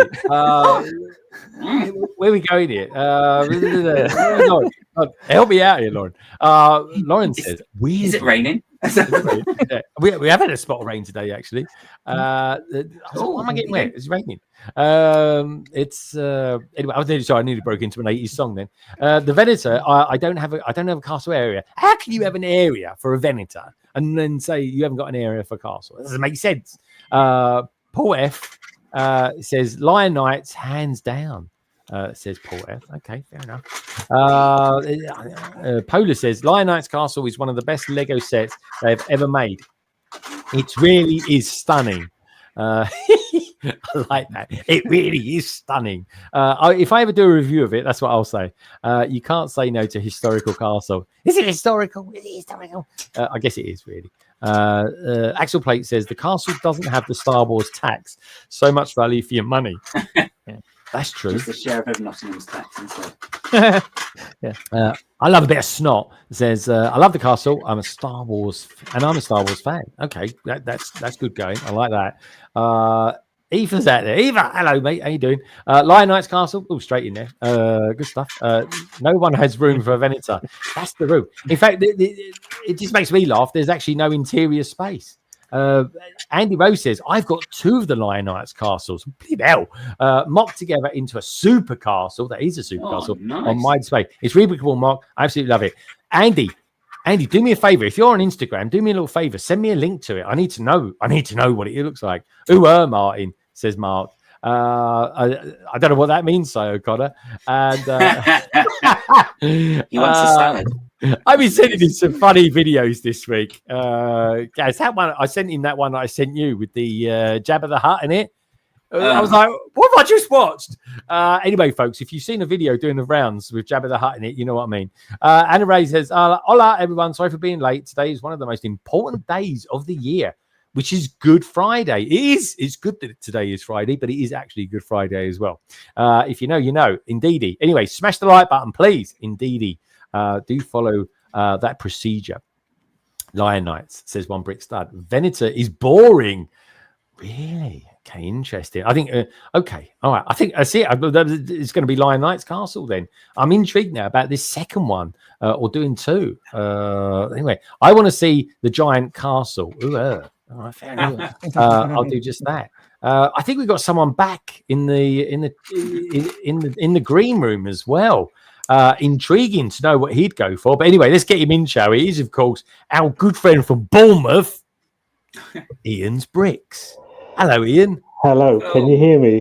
We can hear you. Yes, Goodness me. He's alive. You don't even want to know what I've been through for the last hour. Oh, God. Alive. You've changed your top, hello, Ian. everybody. Are you putting your gym jams on? Layoff. I'm really, really hot because I've been running around. I've been to my local Tesco. I've been all over the place trying to get this to work. So I'm glad you can finally hear me anyway. Good. All right. Good stuff. We can see you as well. Right. Ian, I've got to ask you then, given the choice, oh, hold on a minute. Jesse's just come in with another. I got the 2 D&D sets can also build a super castle. Oh. Really? You get 2 dragons as well. Imagine that. Okay. Or maybe just buy both and just have a little battle between the 2 of them. Ian, what would you rather have? Right. I'm going to ask you 2 loaded questions here. Okay. Or is it 1 loaded question? Anyway, it depends how you look at these things. Points of view and that. Ian, what would you rather have given to you as a gift? The Venator or the Lion Knight's Castle? Lion Knight's Castle, hands down, every time. Yeah. I'm not the hugest Star Wars fan, so buildings for me are always going to be my forte. Lion Knight's Castle, which I don't have yet, and I really, really must get before it retires because it's absolutely beautiful. It really is. If you can say a set is wonderful, beautiful, fantastic, this is the one for me. How I haven't got it yet, I actually don't know. But yeah, it's just stunning, absolutely stunning. Brilliant. And I'm sure the Venator is a very nice build, and I'm sure I would enjoy that as well. But yeah, if I had a choice, that would be it. There we go. All right, fair enough. I like it. Everyone's going Lion Knight's Castle. All right, that's what I'll get for my birthday then. I'll get the Lion Knight's Castle. That's just thing, isn't it? Okay, that's what we do. I want to wait to double VIP point. Does anyone know when we're going to get double VIP points again? No idea. Well, probably in May, but it's got to be sometime. Yeah, because we're going to get some discounted Star Wars sets, aren't we? They'll probably wait for the Star Wars stuff all to fizzle out and then do it at the end of May or something. You know what I mean? It'll be in June when we're at Brickworld. Oh, hey, don't say that. Mind you, I could buy the stuff in America. That'd be fine. I don't mind. Your stuff. It's cheaper to buy Lego in America than it is in the UK because the pound at the moment. I don't want to open up any wounds here or trigger anyone, but your Americans, your economy's taken a bit of a whack in the last couple of weeks. So the pound's worth a little bit more to the dollar at the minute, but I think things are returning to normal. Thank goodness. Anyway. anyway, shoot yourself in the foot, that sort of type of economics. But there we go. We've done it ourselves with Liz Truss, so don't worry. She was like, I'm going to reset the economy. Oh, you did that, all right, don't worry. Anyway, where are we going to go to? We was looking at, first of all, the slave. This is the weird thing, right? If you look up Slave 1, it comes up with these. There's the original one. Yes, they know people want to search for it that way. Ian, any thoughts? Any last thoughts on the new on the Jango Fett Slave 1? Or whatever it's called now. What's the PC version called now? Look, fantastic. I mean, again, I'm not. Go on. What do you say?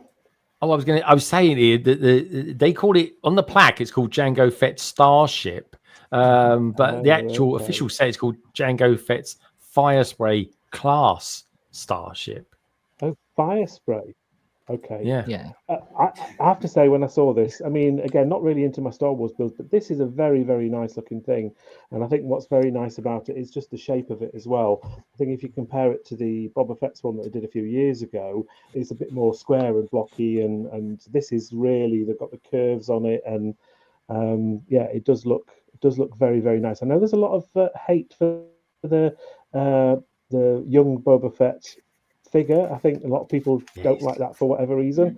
I can't see it myself. I'm not that much of a Star Wars nerd to sort of notice the difference. But it's a very nice looking ship, and that would be something, again, as not a major Star Wars fan, I would possibly think about getting at some stage, because it does look good. Right, Ian. Now, you're obviously you're a reseller, so you go to different shows and you show off and sell different Lego sets and stuff like that. What's your thoughts on the figures in the UCS set remaining exclusive? You'd hope that it would, but Lego, they can just change their mind like that, and they sometimes do. So I would be surprised if they would. I think in this case, because it is such a sort of an iconic set, as it were. But never say never with Lego. Okay. Good stuff. All right, there we go. Well, let's have a look at another one, shall we? I want to look at, really, in all honesty, I want to take a look at the gift with purchase that we're going to get, because I think the gift with purchase is going to be a really nice little set for anyone to get, to be honest. So let's take a look at that. Now, I can't. Typical on the UK one, anyway. I can't find some decent pictures of it. But we have, thank goodness, Jay's Brick Blog, obviously he's in LAN, gets the sets a little bit early, and one or two people out there have got the gift with purchase as well as the sets. I think this is one of the best ones we've had for a long, long time. I've still got a copy of Darth Raven, which I'm seriously thinking of selling, because I could practically sell that and buy myself an amazing Lego set, to be honest. But yeah, this particular one, Mav. You seem to like gift with purchases. I think that was one of the reasons that you got the Shire. What's your thoughts on this particular gift with purchase? The set 40765, the Camino training facility. I love it. I actually think that's a good GWP to put out there, especially with the Revenge of the Sith coming back. I know this was actually in the Clone Wars, but it's I love it. It's like a little battle pack, and I know everybody tends to go for the Clone Trooper battle packs. This is just a different perspective of it. It's the actual clones in Camino, which is awesome. Yeah, and they got arm printing and dual molded legs. I mean, that's all we asked for, really, is good quality gift with purchases. I mean, the side builds are a bit weird. The ones with I can understand it. The kind of turrets and the kind of weapons holder. That's quite good. And I even like I'm not really too sure. It's the training facility, but what is that called? That actual it's a ship of some sort, isn't it? It kind of keeps everyone in check. The Planet of Camino is packed in. It's got 190 pieces. I'm just giving you kind of what's what really of each one. But let's have a look and see what it says, what they say. Like I say, folks, this is Jay's Brick Blog, so he's got kind of like loads of pictures of it. There's your minifigures there, which I think looks quite good. The little side printing on it. Mine, would you get the Slave one for this particular gift with purchase? Well, because it's not exclusive to the Slave one. So personally, what I'm going to do on in May is I'm going to see what's available, what offers are going to be available, if there are going to be any offers. Because there's a few Star Wars sets I still have yet to buy from last year. So we'll see what sets there are. But I'll most definitely be making that threshold to get this set, I'm pretty sure. So yeah. But yeah, I'll be looking. I think it's a great GWP. I still think last year's was really good. I still like the droid carrier. I think that was really good. Oh yeah, that was a good one. Yeah, definitely. Yeah. So so I'll do, as I say, I'll make the threshold, whether it's with the Jango Fett ship or whether it's through a collection of other sets. Well, yeah, because I still got the Ghost that I want to get as well, and I think that's aiming to be retired. And I've got the original Ghost. I got that from New Zealand, believe it or not, folks. But I need to. I want to get the new one as well, and the new one's cool. Because I think I love that ship. Yeah, it is a cool ship. And I tell you what, right? I would definitely be up for having that as a UCS set. I really would, even if it was slightly downscaled to the Millennium Falcon, because I think the ship is actually bigger than the Millennium Falcon. I think there's enough love out there for it.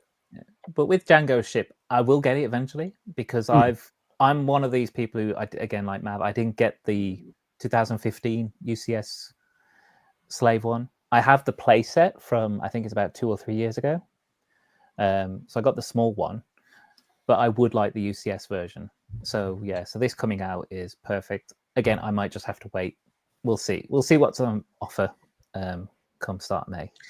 Yeah. Mine, did you get the 20th anniversary version of the Slave one, or was it the one that came out like a year and a half ago? It's literally the one that came out like 2 years ago or something.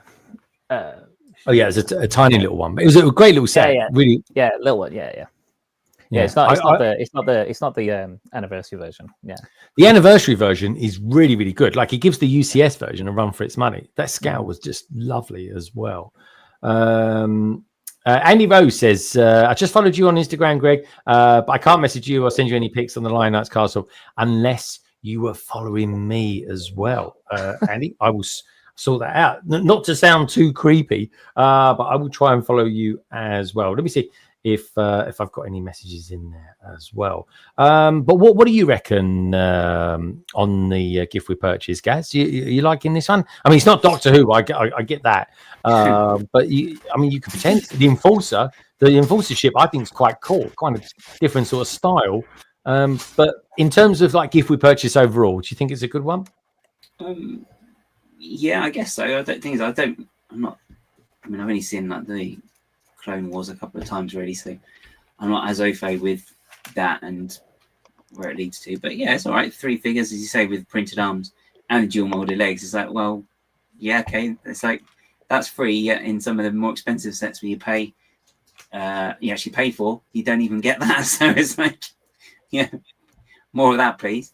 But yeah, no, it's a nice little gift for purchase. I mean, as you say, it's something they're doing in addition, so you can't really complain too much, can you? Really? No. But I do think, though, again, as you said previously, I think there should still be the option, though, of if you do like it, you should be able to purchase it maybe with the insider points, rather than having to fork out, because not everyone can fork out every time for everything, and they are very limited edition. So I think the threshold for this is £150, I think it is. And I think that's actually pretty good, don't you, Mine? Yeah. Well, with Star Wars, yeah. I mean, you'll easily cover that. Oh, God, yeah. And these are selling at the moment on eBay for £40. These are. So, yeah. I'm surprised they're actually not selling for more, because I might even pick up a couple of these, because these are sort of things that people will want to army up. And I think if it gets enough traction, I think people will actually kind of want there to be a sort of Lego set with them in. I think that scene where they were at the tables or something like that. But yeah, Ian, out of curiosity, I know you're not a big Star Wars fans, but I bet you sell a lot of gift with purchases. Do you generally find that's something quite good to sell at very like much conventions? so, yeah. Yeah, very much so. I think the reason is people just miss out on them. People just aren't aware that they're there. So, a lot of times gift with purchase have got very short window of when they're available. Sometimes a week, sometimes, some of them get rehashed again. But a lot of people just don't see them and they pick these sets up and say, when was this out? What's this set? And there are some nice things, not just the Star Wars things. There's been things like the flower pot in the past.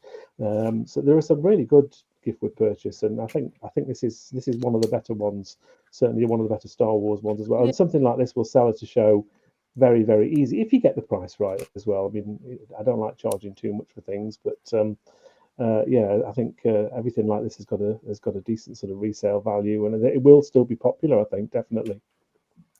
Yeah, recently I sold. There was the gift with purchase that came with the kind of botanical set, the gift with purchase botanical set, the one with that came in the vase. It was kind of quite. It had some really kind of quite cool parts for it. Yeah, it was there was a bulbous kind of vase for it, or vase, as my cousins like to call it, and that sold in like 10 minutes. I put it on, and by the time I walked to the bottom of the stairs, I'd sold both of them to the same person as well. I couldn't believe it. I was like, I should have charged them more. But I'm a bit like you, really. I'm just kind of happy for them to go. It was a gift with purchase. It was free. And yeah. So, okay, everyone seems to be. What do you lot out there in the chat think about this particular gift with purchase? Are you happy with it? I know I am. I mean, this is as good as it gets with a gift with purchase. It really is.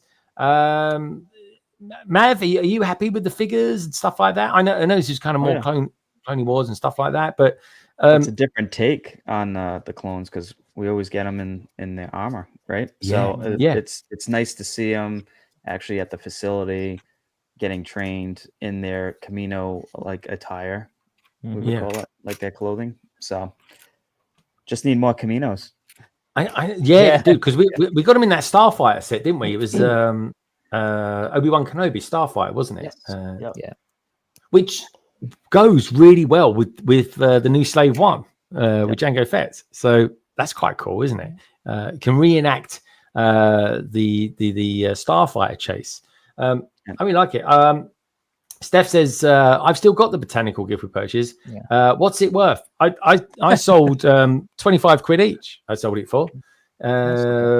Mixer Brick says, love it. Honestly, most gift with purchases, I don't know what you think, Ian, but most gift with purchases do tend to sell for like £20. Generally. There's a general sort of price. It depends how much the gift with purchase is worth, because you can get smaller ones. Lego will always give the gift with purchase an actual value. If you've ever been to a Lego store, you'll actually see on your receipt. Most of them are in the UK £18, probably they're $20 in the USA. And they tend to sell for around about that price, but you will always get the ones that go for a little bit more and a little bit more exclusive as well. And I certainly think this is one of them that will probably sell closer to, being realistic, the £30-ish, maybe £35 mark once it's settled down and everyone's stopped going crazy. So yeah. Yeah, because I think these are going to be around for a little while. Steph says, Greg, some of the I love bits of snot, if possible. We couldn't send a pic that you asked for. Same for I love bits of post. Oh, right. Okay. Yeah. Send me a message, Steph. If they can send me a message, then I can sort of okay it, and then I can follow. Or if they just followed me, then I can see that they've just followed me, and then I can kind of connect that way. It's just a bit easier. Otherwise, I can always try and connect over the weekend. Right, okay. I think that's enough. I think people do like it. Mixer Bricks says it loves it. Mixer Bricks, are you going to get a couple of these ones? I'm going to get the Slave One, but if something like the Ghost is available and stuff like that, I might get that as well. Yeah, we'll see. Just out of curiosity, Martin, what other sets are you thinking of getting? I've still got to get there's still a few with the 25th anniversary figs I need to get. So I'm thinking if a few of them are on offer, I'll pick those up. I really would like the one with Cal Kestis in the Star Destroyer. If that one was reduced at all, I'd be definitely picking that one up. Oh yeah, I need to get that Star Destroyer as well. Funny enough, so, that's a good set. I mean, to be honest, like I say, anyone with the 25th anniversary figs, I'll pick up. So yeah. When I was in Billund, we was at Billund Airport. I think myself, Sam, Tech. I think Mixer Bricks got one as well, or maybe his son. we bought the one that comes with a young Princess Leia in it, because that young Princess Leia is worth £65 on her own, and I think the little droid, the 2x2 droid, is worth about £50. So I bought that set just for her and her droid, and I'm going to part it out. I don't care, because the set that it comes with is that one where all the droids. You can kind of change them around and stuff like that. Buildable droid factory thing. That's it. Yeah. It's not really my thing at all. But I totally appreciate that. Now, the cool thing is, the reason we bought it there was that it was like £45. It was, which is like half price almost to what it was. Yeah, that's the one. Lola, you got it. So yeah, that was. It was a really good find. It was like literally, we'd spent everything. We spent everything. And then we got there and we saw that, and then we were just like we were like obsessed AFOLs. We just bought this set, and I've just bought it, taken out the minifigure, and I've just started parting out the whole set. I've never done that before. Just bought a set literally for the figure. What can I say? I'm pathetic when it comes to controlling my spending on Lego.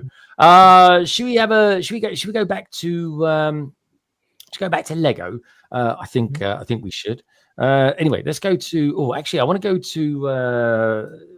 Here's the thing. So if you go, this is probably just sent me to the UK version of Lego.com. Let's have a look down here. Yeah, United Kingdom. Now, anyone that's in the United Kingdoms, you can tell it's a long weekend. It's a bank holiday weekend here in the UK, because when you put K2SO, K2SO even, not KTSO. That'd be funny if her name was KT something, wouldn't it? It doesn't come up, and then so yeah, it's a bit useless, the UK one. And when it does come up, it doesn't display properly. So what you got to do is go to the United States of America. There we go, United States. We'll have it in English. I think that does help me ever so slightly. K2SO. Here we go. And there it is. So it's like magic. It is. You think they'll be slightly synchronized, but they're not. Okay. You know when you at times when I was building the Millennium Falcon, right, I was thinking to myself, so I was getting to parts of the build, I think I'd rather put pins in my eyes. And then the irony of this particular figure is it actually has got pins for eyes. Technic pins, that is, of course, folks. So on first look, I think this looks smashing. I really do. Martin, what do you think? Yeah, I agree. I think it looks really good. The only thing that was, again, a little bit disappointing is they're all stickers, as far as I can see. So even the little bits on his shoulders, the back of his hands, all the torso stuff. Yeah, when I had a look at it, it's all stickers. Oh no, so, yeah, that's not good. Yeah, because I've got the buildable figure of this. So I'm thinking of building that and reviewing it. It's the nearest thing I'm ever going to get to doing a Bionicle review, I tell you. But they're all printed. Those are. Yeah. I zoomed in, and because I thought about those shoulder ones, they've actually cut the sticker to the shape of the piece. That tile, which is flat edge and then rounded on top. It's a sticker. Yeah, I zoomed in. I was like, is that a sticker? Is that a sticker? Yeah, the back of the hands, that like 1x1 tile is a sticker as well. So yeah, it's covered in stickers, unfortunately. Okay. I like the hi-fi system in the background. I think there's a NAD system, if anyone's interested, by the way. Yeah, what do you think about this, Ian? Are you into buildable droids? I mean, it does look good. I know Lego have tried this thing in the past, though, didn't they? They did those awful models about 10, 12 years ago with all those kind of weird face printing things. They were very, very odd. And one or two of them did sell well, but there's a few of the lesser known characters that are just still loads of them around that you can still buy for the original price. I think this is a better looking thing.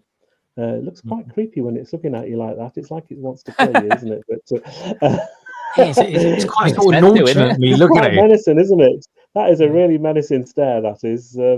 I'll give you nightmares. But no, it looks a nice little thing. $90 though, is it? Yeah, I think it is. Yeah, it's not bad. The piece per part count. So $90 for 845, and you do get K2SO minifigure as well. Okay.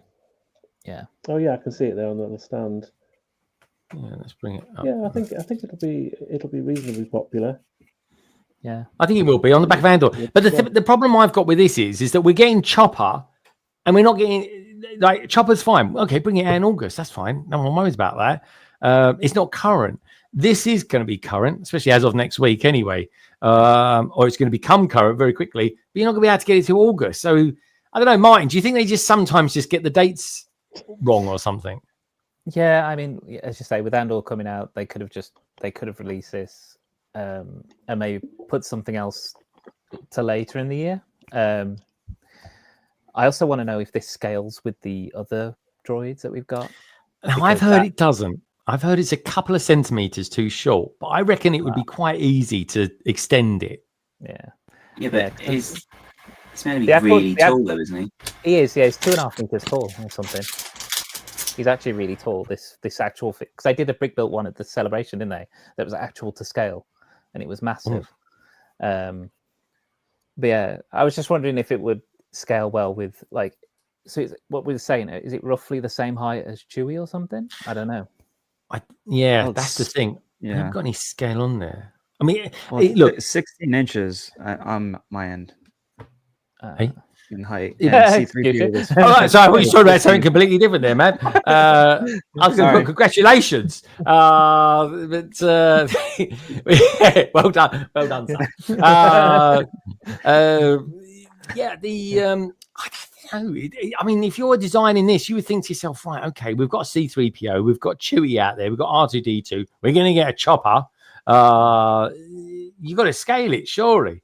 But yeah, I wonder that's the big one. I wonder if it is K2SO is in the scale of C3PO. It's got to be, hasn't it? It's an inch taller. I just think. had a quick look at Chewie. Chewie's 18 inches, 46 centimeters tall. So if that's 16 inches, it's going to be slightly smaller than the Chewie. It's going to be too small. Yeah, it's not the scale. Yeah, and then C3PO was only 15 inches. The buildable C3PO. So, guys, what can we do to modify this to make him longer? We're going to have to put like even longer legs. Yeah, give him a longer Technic arms on the. Buy 2 sets, combine them. You can't do that. You can buy some black Technic pieces, surely, or something like that. You get 2 figures. Then you can get rid of one. Why is everyone tonight buying 2 of everything? What's going on?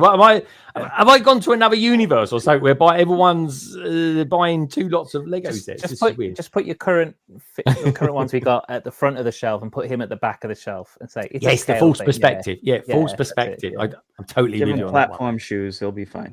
Yeah, that's true. Yeah, moon boots. Moon boots. Dude, I haven't worn them moon boots in years. Lego Team B says that more than anything, he thinks these stickers might be a result of faster design release schedules. Yes, there is that. That's a bit disappointing, really, that this is all stickers as well. I mean, when you think that they've got the head mold already that they haven't used here for the buildable figure version of K2SO. So that's a bit odd, isn't it? It's a bit odd they didn't sort of stick to using that when they could have. G'day, Mayo, says Lego Team B. That indicates that Mayo Hosco must be out there as well. Good morning, bees. Good to see you, dude. Lego knows how to keep Star Wars collectors engaged with the product. More hype, more sales, more profit. That could be their new catchphrase. More sales, more hype, more profit. I like that. Just make the stand brick or too taller. Oh, there we go. That is a good fix. I like that one. See, there's a mocker. You can see there's a mocker a mile off. Hey Mayo, says Trevor's video as well. Good to see you out there, Mayo. Don't forget, folks, anybody who's just joining, do me a little favor, or if you're listening back or watching this back in the future, everybody who's in the panel tonight, Ian, who keeps coming and going, what can I say? Ian runs a takeaway, pizza takeaway as well. So he gets an order coming and he just pops off and goes makes one and sends it out. Thank goodness for Deliveroo. I say he keeps Bournemouth fed of pizzas. And then, of course, so do me a little favor, folks. Do check them out. All the details are down in the description below. And, of course, while you're there, do me a little favor. the stream a thumbs up as well. Cheers. Right. Okay. So I think that's K2SO. We all seem to like a bit of K2SO. Guys, you got a thing about droids. You like droids and robots and crazy things. What do you think of K2SO? Do you think he's a nice addition to the buildable droids? Oh, guys, I think you might be on mute. Yeah, I was. I forgot what I was saying. What was I saying? Oh yeah, no, it's nice. It's a good build. It came out really well. And it's what's the actual price point of this one? I think it's about 80 pounds. He'll be. Okay. How does that compare with the U-wing? Just the U-wing. Yeah. The new one. I think that U-wing's the same sort of price, guys, as it happens. Oh, okay. I was going to say, because this would be, I thought if this was going to be cheaper, I thought it'd be quite nice to get a nice buildable one and then the minifig scale version. But if it's the same price, then yeah, you can still get the U-wing if you wanted more figures. Yeah, you get the figure with him as well. Yeah. It's nice that it's not going to be as rare a figure anymore as well, which is quite good. Oh, there we go. Andy's Bricks and Figures says, no, the U-wing is £60. That's true. We haven't looked at that one yet, guys. We're going to look at that, which is actually pretty good price. Yeah. The only problem I got with that is I've still got the original one to build. So, and this newer one isn't as good, but I do like the figures that come with it. But yeah, we'll take a look at that in a sec. I like the design of the new one. I just think the engines look a bit off to me. I really do. Ian, just out of curiosity, what tends to be like the worst thing that sells on your stalls when you go to these brick festivals? Oh, goodness me. I've had a few sets that have lingered for quite a while. I think a famous one was the wind turbine, if everybody remembers that from a few years ago. I really liked the look of that set, but I had bought two of them first and I kept them for a couple of years and was taking them to shows and nobody was buying them and I was taking to show after show after show, but eventually they did sell. I do try and take sets that hopefully all will sell, but you're always got to get one or two things that maybe people don't want, or maybe you get the price in maybe a bit too high and people don't buy them. But I don't think I've got anything that I've had for a very, very long time. Everything will eventually sell, and if it doesn't, I'll just lower the price until it does, basically. Very cool. All right, I like it. Yeah, because sometimes you just got to cut your losses and just go with it, I suppose. You do, yeah. All right. Well, let's. I'll tell you what we do. Let's have a look at the U-wing then, as soon as we're now talking about it. Intriguing one, guys. What do you reckon of the U-wing? Are you a fan of U-wing? Did you watch Dallas as a kid? No.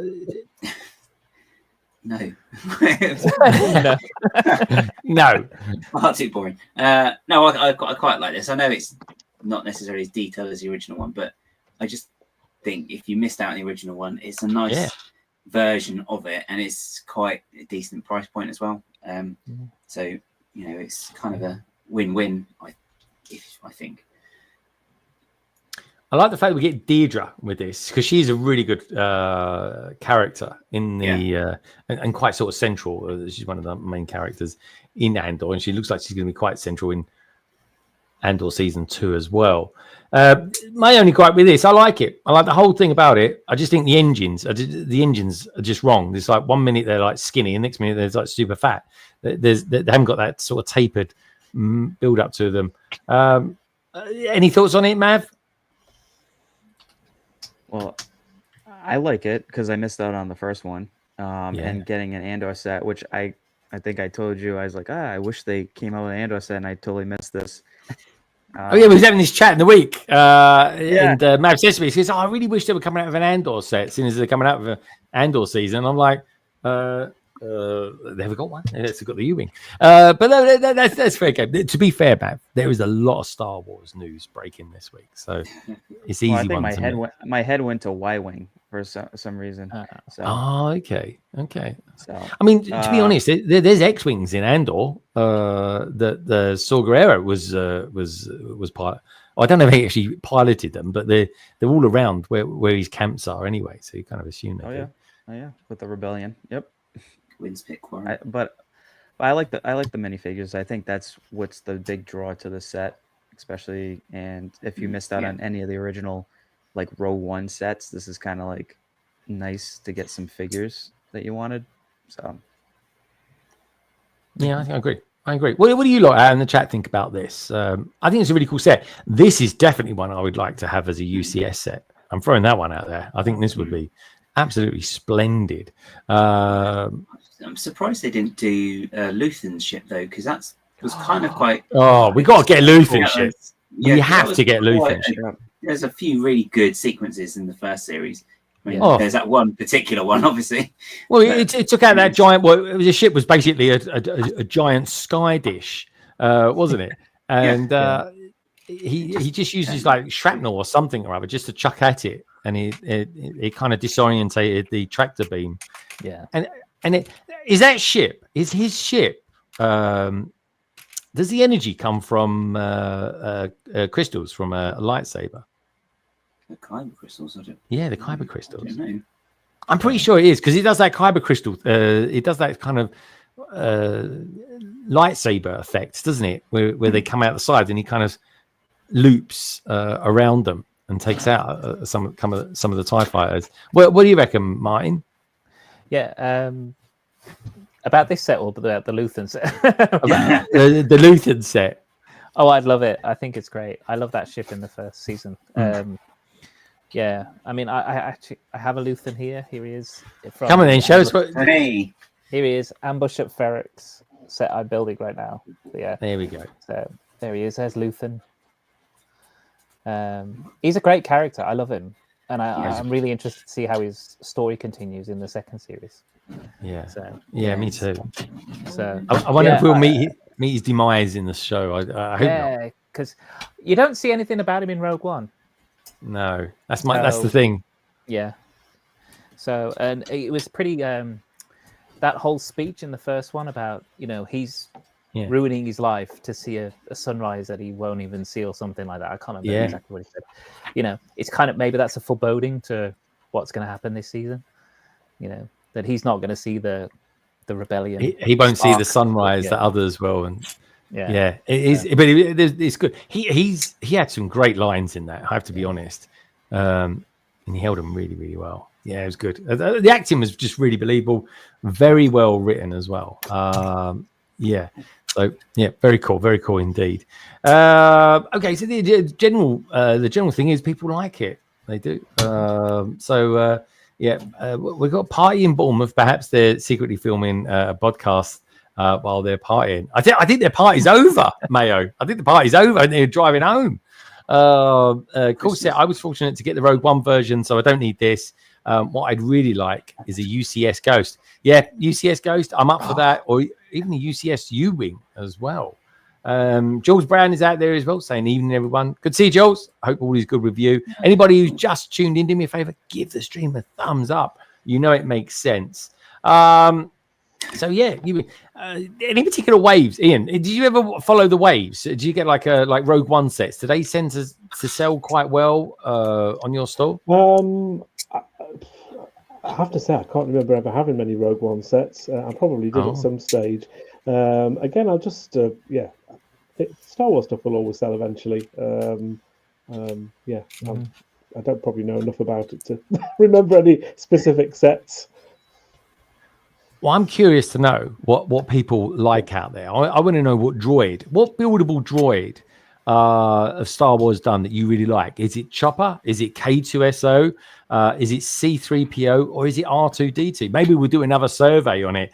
Let me know, folks, though. What's your favorite buildable droid out there? But we'll come down to what people's favorite droid is.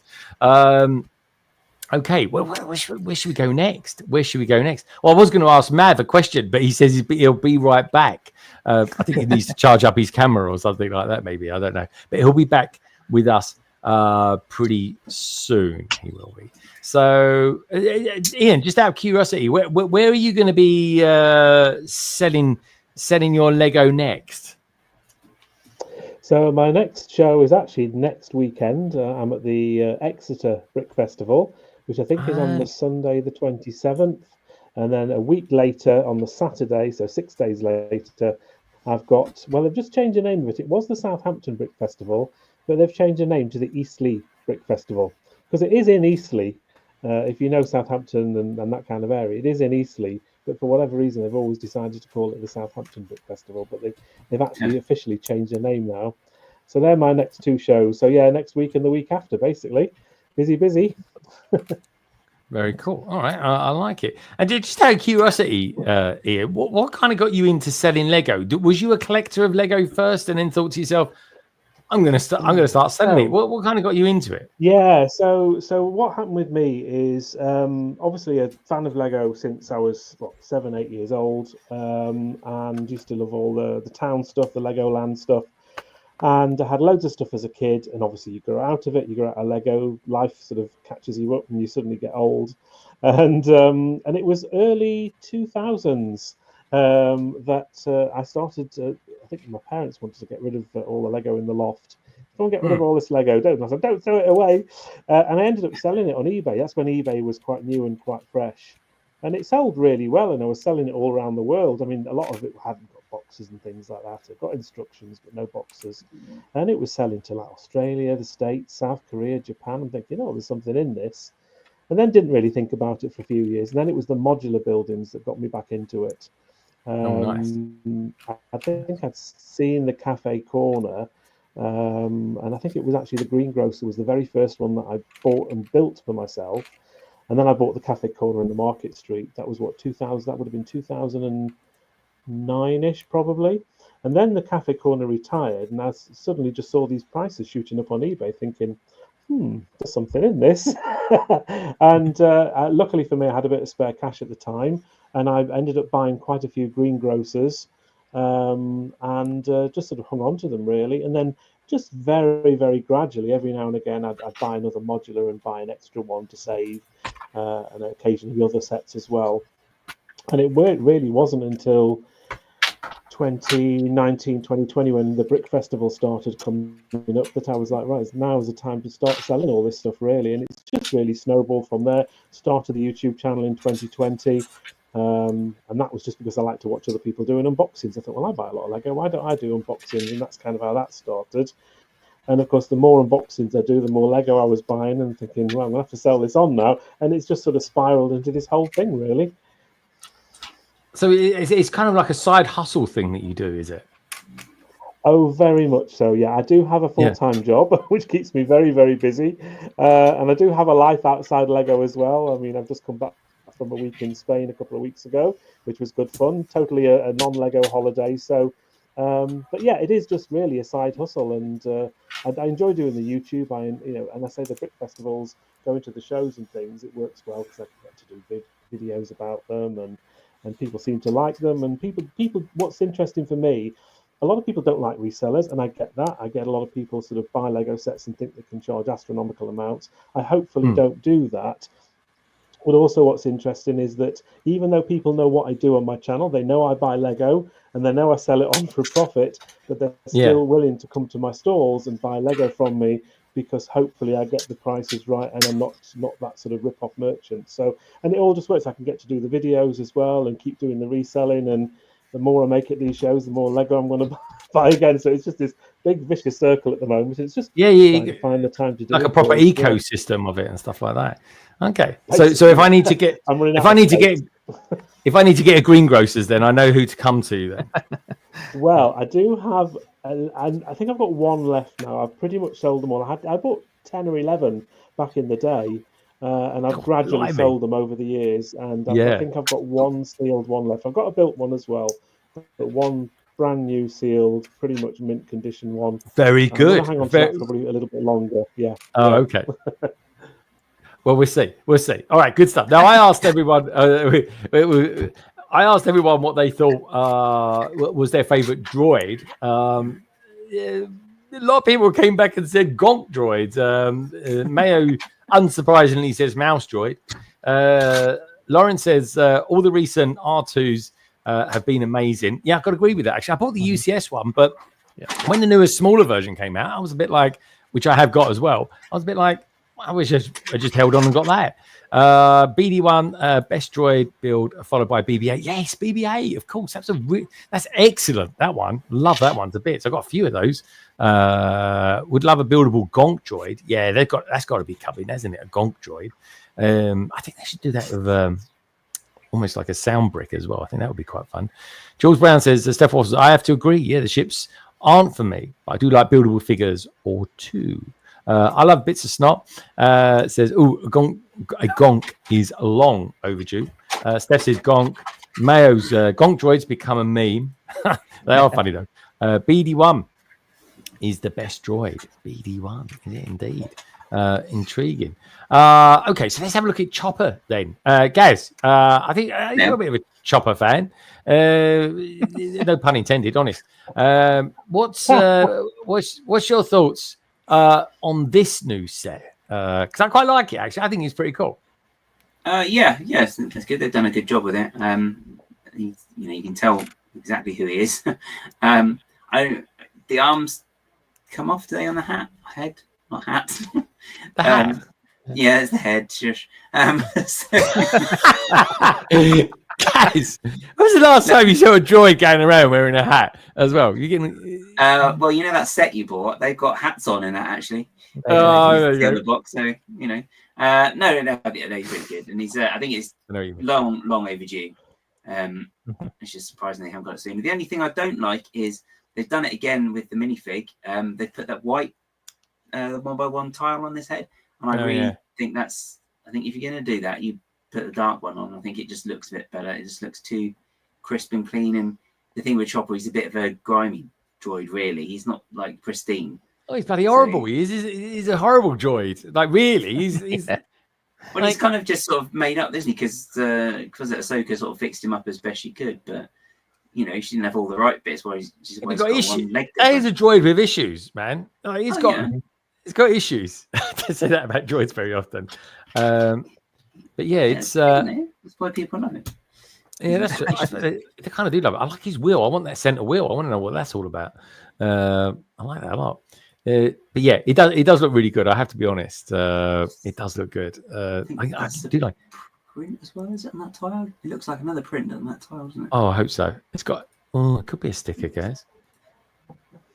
I'm not sure. Oh, his head rumbles around as well. Boone showed that off. His head kind of goes like that, which I kind of like. I tell you, I have not seen it yet, but the one of the reviewers I am looking forward to watching. Maybe I'll wait until I've bought this. I don't know. But if anyone does want to see a good review of Chopper, do check out Jean Version.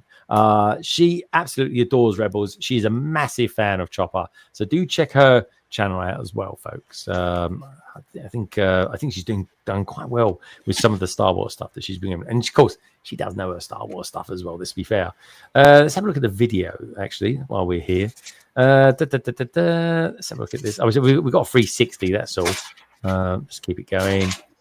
I mean, it just looks good at every angle. Like they got all the shaping right. I think his leg is the wrong color. I think it needs to be a bit more green in it. I'm sure it's got a bit of green in it somewhere. Otherwise, I think it's pretty much there. To be honest, mine. Are you thinking of getting this one by any chance? Yep. Yeah, I'll be adding this one. I do have. Like you said, I've got the UCS R2 and I've got the recent R2. He's right here, actually. So I got. Let's have a look. Yeah, this is the one with the Darth Malik in it from last year. Malik! Why the bleeding hell have they done Malik of all people? I mean, he's legend. He's not even real. Yeah. Bizarre. So that I still have yet to build it, but I've still got the UCS one in the living room. He's been up for years. I love that one, and I know people had problems with the whole mechanism in it, but I love that one. So this will definitely be one I get, because I still need to get C3PO as well, actually. I do as well. I think I've got R2. I do need to get C3PO. Someone in the chat's actually got me Chewie, which I'm kind of scared to build. I've got to be honest. Have you built it, Mad? I haven't. I've got Chewie. I haven't built him yet. Honestly, I gave it so much flack, and then in the end, I started softening to him. It's when C3PO came out, I was like, oh, now I need to get all three then, don't I? So yeah. I was like, I know, I'm exactly the same. It's ridiculous mentality, but what can I say? Lawrence say, build it yourself, save the reviews for later. Yeah, I do agree. I do agree with that, which is why I haven't watched it yet. But yeah, I say, folks, if you do want to... As I say, he's a brilliant genocidal droid. We love him. Well, he was great in the cartoon, but also in what do they call it when you use real actors? Live action. Live action. Sorry, yeah, that's the one. Yeah. In live action, he looked great, didn't he? Yeah, Yeah, he's awesome. Yeah, he's got such a character. Yeah, he's brilliant. And he's played by Dave Filoni. It is Dave Filoni, isn't it? It's the voice of, which is bizarre, but it's true. That's probably why you was thinking he was wearing his Dave Filoni hat, Gaz. Mm-hmm. Yeah, that's what it was. That's why I said it. That's what it was. That's what it was. Yeah. See the way he styled that out, folks. Styled it out for years of being on London Calling. He's learned how to style things out. He really has. I really like Chopper. I'm a big fan of Chopper. I might even do another survey, actually, just asking people what their favorite buildable droid is. At the moment, where are we at with the thing? Have a look, see how we do. We've got 97 votes out there at the moment, folks. Thank you for that. Let's get to 100. Let's get to 100, and then we'll start another survey, shall we? In your opinion, which set is the better value to buy? The Lord of the Rings, The Shire, or Star Wars, Jango Fett, Starship? 64% are saying that is the better one to buy in terms of value. Mav, you're going to buy Slave One. You've currently got The Shire. What's your thoughts on that question? I guess it all depends on like where or what your genre is. If you like both, you're going to obviously get both, and you're going to value both high for your collection. Obviously, you got the Rivendell, Barad-dûr. If you have that in your collection, you got to have Shire's must have. And the same with Star Wars. If you collect the UCS versions, you're going to want this, and this ship is really well done. So I think but if you're going to look at value, if you're a Star Wars fan, you're going to Jango Fett. If you're a Lord of the Rings fan, you're going to go Shire. But if you're both, you're going to be stuck with buying both. Well, this is the thing. I mean, it's a funny old thing, isn't it? I thought it's a bit of a weird question to ask, but one of the main reasons I thought I would ask you, because I knew you was obviously on tonight, and I thought, well, you're going to go. You know, you kind of got a foot in each camp, if you like, Lord of the Rings, and there's so much. Everything. Yeah, and that's the thing. I think when you are a collector, you have got sort of that strange mentality of the two. Come on, folks, we're at 99 votes. There's someone out there. Phone up their granny or something like that and get them, and to vote for this. Let's get to 100 votes, then we'll start another survey. Like I say, folks, the survey being once it just loads up on my screen, it's taking a few seconds. In your opinion, which set is the better value to buy? Lord of the Rings, The Shire, 36% currently saying that. 64% at the moment is saying Jango Fett, Starship. Right. Okay. So that's Chopper. This seems to be universal love for Chopper. I think this one's going to sell like hotcakes. I really do. What was that, Ian? No, I hadn't chatted about this one. I actually really like this. As a sort of a not much of a Star Wars fan, I actually really like the look of this. I think it's a really nice little thing. I've got R2, which I built and really enjoyed, but this definitely I really like. Quite a few stickers on this one, I think, though, by the look of it.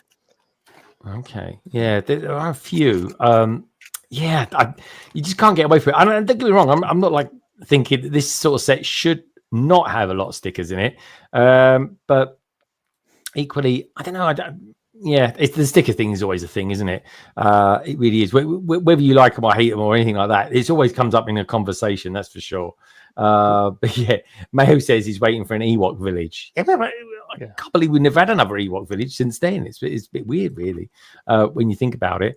But yeah, that's that. Actually, Ian, just out of curiosity, what I'm going to ask the same question to Mav as well. Ian, what tends to be what themes do you tend to collect? Bearing in mind you do actually sell them as well. But is there any stuff that you sort of buy and you sort of think, no, that's for me, that's for my personal collection?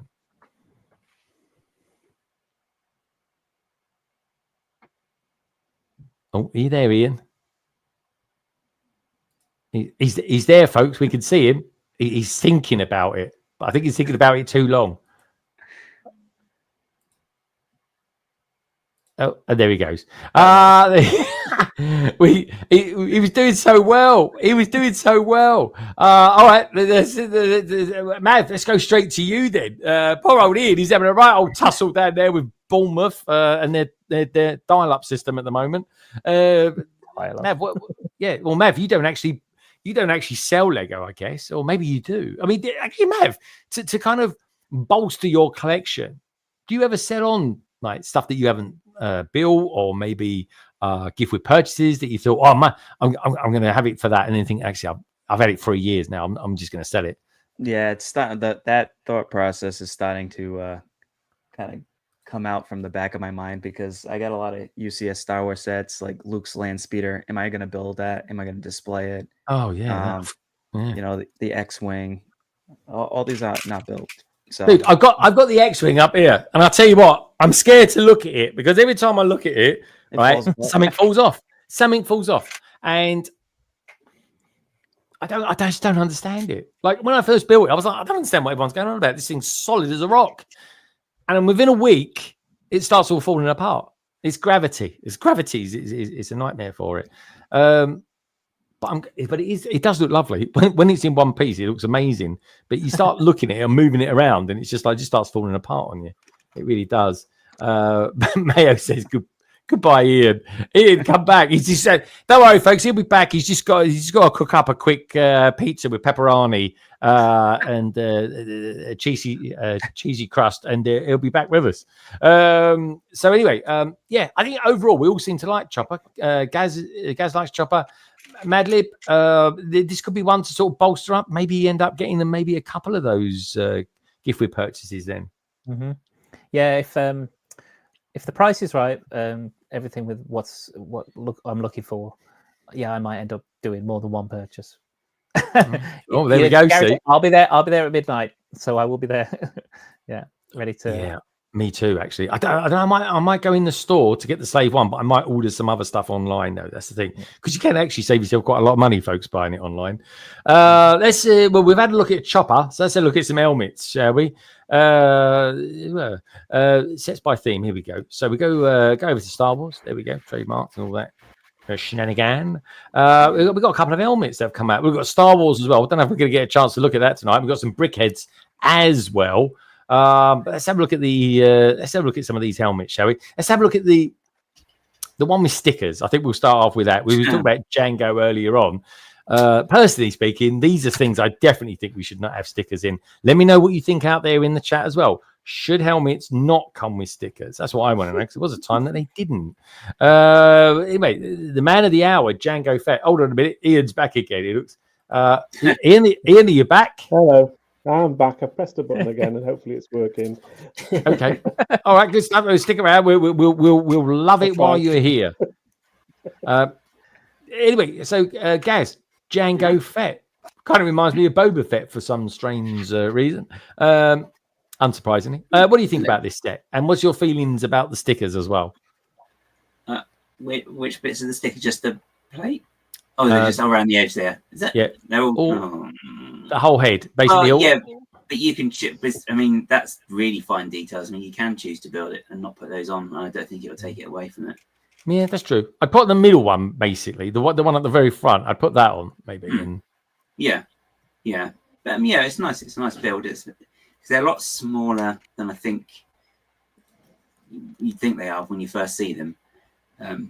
But yeah, it's all right. I just wish. I think one of the things as well with the helmets, I think if you are going to do chrome pieces, helmets are the series to do them with, because like the Mandalorian one is just pretty much mostly grey, whereas in the show obviously it is more silvered. So it'd be nice if they could do that a bit more, just more metallic-y pieces. We want more metallic pieces. I just want shiny stuff. No, I agree. I agree, mate. Like sort of what do they call it? There's a particular name, isn't it? For it's not kind of matted, lacquered. That's the word I'm looking for. Yeah. Lacquered silver. That's always quite nice. But yeah, okay. So you don't mind it with the stickers because you can choose not to put them on. Yeah. Which is fair game. Mine, do you collect the helmets at all? No, I don't. I've never been interested in the helmets in anything. So even like the Marvel ones they did, I don't know. It's just something that I've just never been interested in. So the only one I would ever be tempted was the Darth Vader one. But that's just because it's so iconic. But apart from that, no, the helmets have never tickled me fancy. So yeah. Well, I know helmets do tickle Mav's fancy. Mav, what do you reckon about this one? And what's your feelings about it being stickers? Yeah, I'm in agreement with like stickers. I feel like it should be almost like the Brickheads, where you get if you're gonna have any kind of printed detail, or it should be printed versus sticker. With that being said, I'm still gonna buy the set. I'll still place the stickers where it needs to be. I think that they updated the target. What do we call that? The antenna. The Yeah. rangefinder. Oh, the rangefinder. Yeah. Thank you. Brain fart. Yeah, the rangefinder. I think they actually updated that compared to the Boba Which Fett. is kind of nice because they've updated the one actually on the minifigure as well, haven't they? Yep. Yeah, that's cool. Ian, you sell these kind of things. What did these generally go as? Or if so, which ones? They do. Yeah, the early ones obviously went crazy. I think nowadays it's slowed down a bit. People are sort of onto it, and they've got sort of a lot of the older ones. This is nice. I think this will do well. I think it's a slightly different style as well. From if you compare it to the Boba Fett one, which is probably 4 or 5 years ago now. Yeah, one of the OGs that was. Yeah, it's slightly different. It's certainly got a lot of improvements to it. Stickers are just a bit annoying, really. I think you're all right. I think a set like this, you need to have printed pieces, but and especially on curved pieces as well. It looks like they're all on curved pieces, and we all know they're a nightmare to put on. But it looks good. It looks good, and I think it's going to be popular. Yeah, me too. That's one especially with the Slave One. I think a lot of people just buy this with the Slave One. Now, one that doesn't come with any stickers whatsoever, strangely enough, is this one. It's got loads of prints on it. So, Mav, what's your thoughts on this? You're probably the only one on here that does collect these from time to time. But what about this one? Is this a must get for you? It is. I actually have the whole collection. Most of them aren't built yet. Oh, really? Do you have the TIE Fighter one? No, that's the only one that I am missing. Dude, I had a few of those and I sold them. I couldn't believe how much they were going for. I'm just gonna suck it up and just pay that. If you're collecting the series, because I decided I wanted to buy the dioramas instead. So I was like, I'm going to sell off all the helmets. Now I did keep the Mandalorian and I did keep Boba, and I kept Vader as well. But I do quite like this one. I was a Kylo Ren fan, so yeah, I quite like this. I think they've done a good job. It doesn't bother me with the studs either. It's just never been a thing for me. It's Lego, so I don't mind seeing studs. Jules says the helmets don't appeal. More details in the droid. There are more details in the droid, and you can pose them and even do habitats. The helmets just sit there. Yeah, it's true. They're not even that particularly big as well. They're like detailed potatoes, if you like. If you want to look at it like that. I've just reduced a brilliant set to a spud. Gaz, any thoughts on Kylo Ren's helmet? It would look really good with Mrs. Potato Head as well. Then I think. Yeah, I mean, it's decent. I mean, you can tell what it is. It's and it's good that they have just done it with prints rather than stickers. But I guess that would just be a nightmare. Good sticker content, I'm sure. But yeah, you wouldn't want to do it. But yeah, no, it's all right. There we go. George Brown. George Brown said detailed potatoes. That's a new theme for 2026. You heard it here first, folks. We'll start the rumours now, shall we? Yeah, that's going to be the big build at Bricktastic next year. It's going to be potato versions of the Star Wars helmet. I think so too. Right. Okay. Mav's going to get these. Ian says they sell pretty well. It's quite good on the back. I quite like the way they've done the back on it. It does kind of work. Yeah, I mean, it looks okay, doesn't it? It's one of those things, though. I think I'm going to want to see it in real life before we do that. Right. So I think we got time for one last one as well. Which is probably the Brickheads, actually, the new Brickheads. We'll have a look at maybe the sign next week. Does anyone on the panel collect Brickheads? Yeah. I have got a few. Not too many, but a few. Okay, what do you think of these ones, Ian? This is nice. This is, I think, the third one of these that they've done where there's 4 or 5.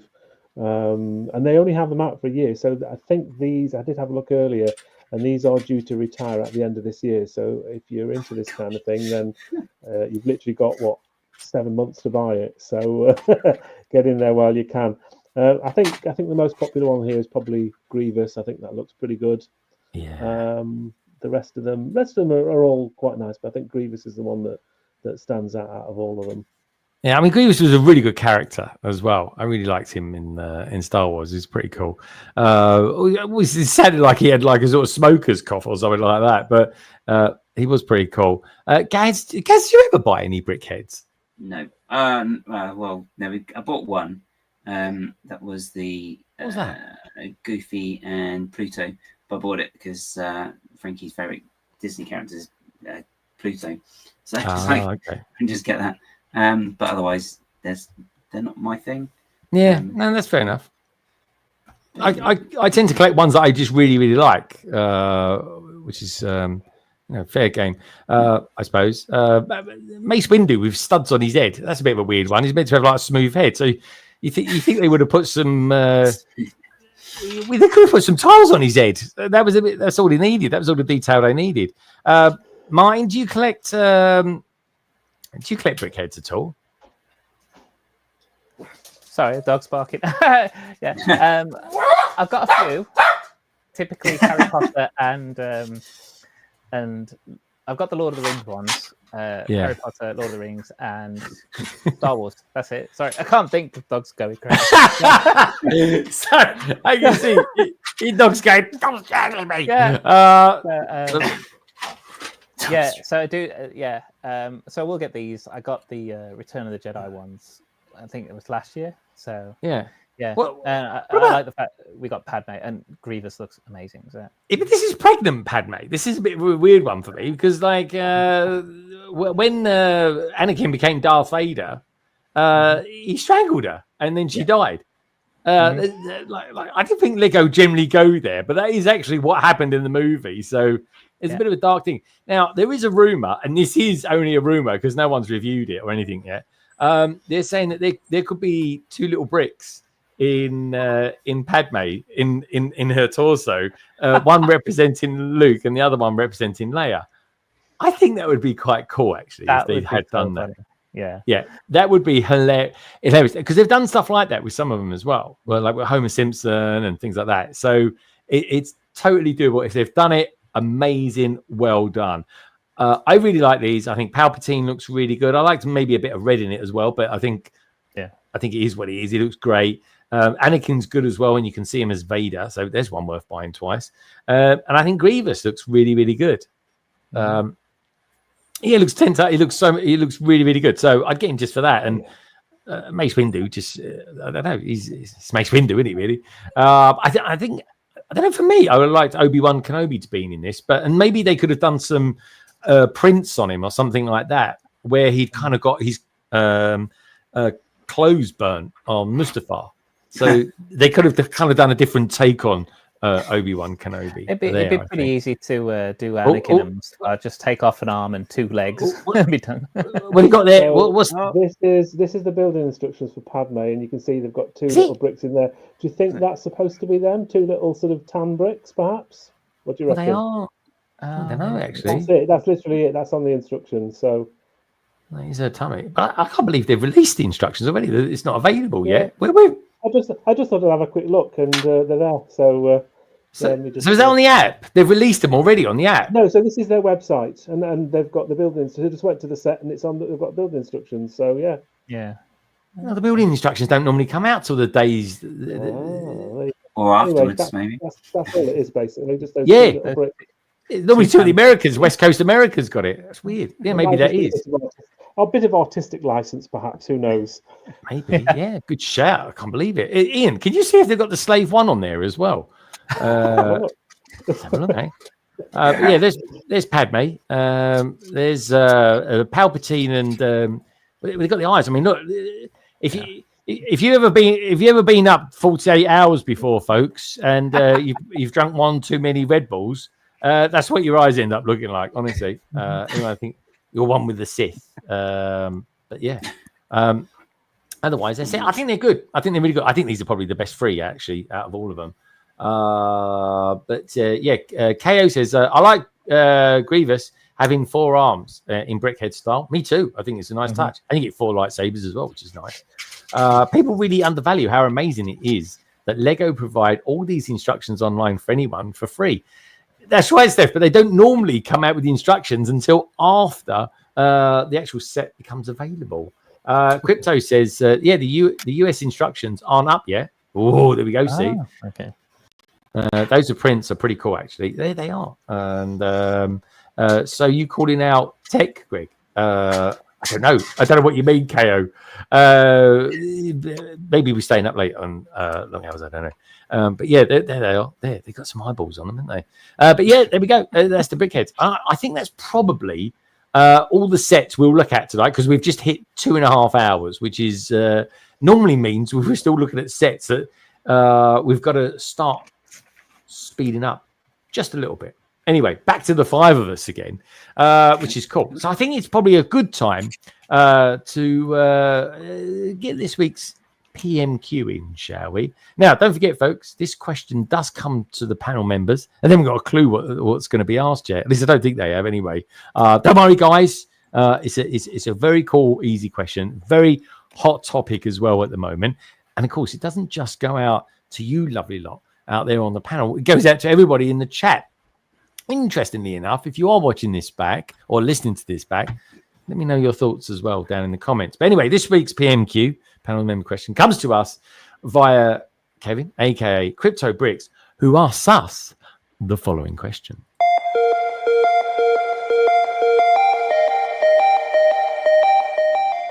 What's up, everyone? This is Kevin, and you can find me over at Krypto Bricks on Instagram.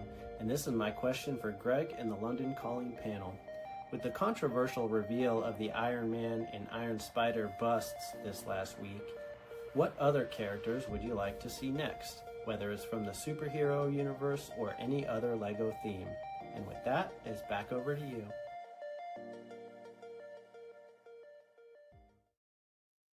So nice question there from Krypto. We're getting these busts. We've got the Spider-Man bust. We've got the Iron Man bust as well. And last week we were saying, is Lego busted? Is Lego Marvel busted? Because these things ain't cheap. They're expensive. But kind of looking back, if we had kind of choice of any kind of bust, which sort of bust would it be? Now, Gaz, keeping it in the realms of Lego, Gaz, and family entertainment, what could you mean? What sort of busts would you like to see Lego come out with? I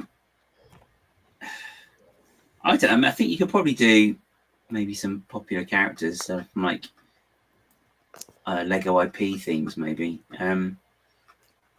The trouble is, I mean, they're going to be the same sort of price point. It's like, I don't even know if I'd want them because the price was not good. I don't know. I had loads of ideas last week when we were talking about it. I thought, oh, that'd be really cool. We could do that, but I can't think of a single thing. What about Doctor Who? If you could have a Doctor Who one, which one would it be? Maybe you do like some like baddies and stuff rather than anything else, because you could have like robots. I think that's probably easier to do. I think robots or someone with a mask, generally speaking, looks better than a human kind of face. I think Chewbacca, even in Brickheads form, looked well. I can't say what he actually looked like in Brickheads form, but you'd flush it down the toilet if you saw it in real life. But yeah, guys, I still got to build the big version of it as well. That's going to be funny. So, guys, what would you go for then if you could take something? I don't know. Maybe you could do a dragon. Actually, that would probably be quite good. There's been a lot of dragons that Lego do, especially like the Ninjago ones. You could build that, and obviously there's a live action How to Train Your Dragon coming out. So if they wanted to do Lego sets to do with that, they could do like a Toothless and a Stormfly and some of the other dragons in it as well. Yeah, I see. Quite cool. What about the pirate as well? Could you have a pirate? Yeah, but they're kind of more humanoid, and I don't know if they do humanoid as well, personally. So, fair enough. The guy really isn't digging the busts. You can tell that. Literally, the life is draining away from him with the question. It really is. Okay, so Gaz is not really a bust fan. What about you, Mr. Madlib. What about you? If any busts that kind of take your fancy?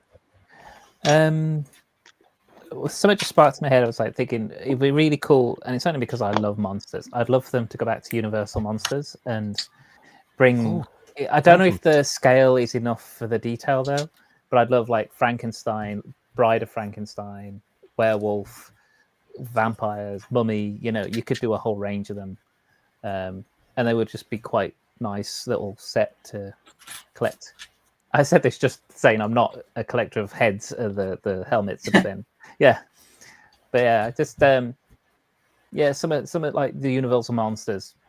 Just I like that idea, but they would have to come with some decent prints as well. Which, to be fair, the Brickheads, Frankenstein, I thought that was going to be a series. I thought a Wolfman and Dracula and all those sort of things, and it kind of just died at the moment it came out, which is a bit of a shame. Me personally, if I was coming out with some buzz, I'd just be really unoriginal. What we're talking about today, Jango Fett, Boba Fett. I think they'd look great. The rocket on their back as well. Honestly, folks, they would look really, really good.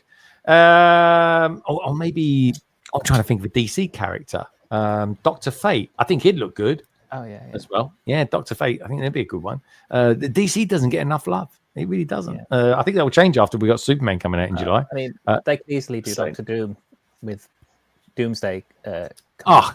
They've got to do that. I mean, if you get an Iron Man, you can have Doctor. I mean, it's technically the same character, just in a different universe.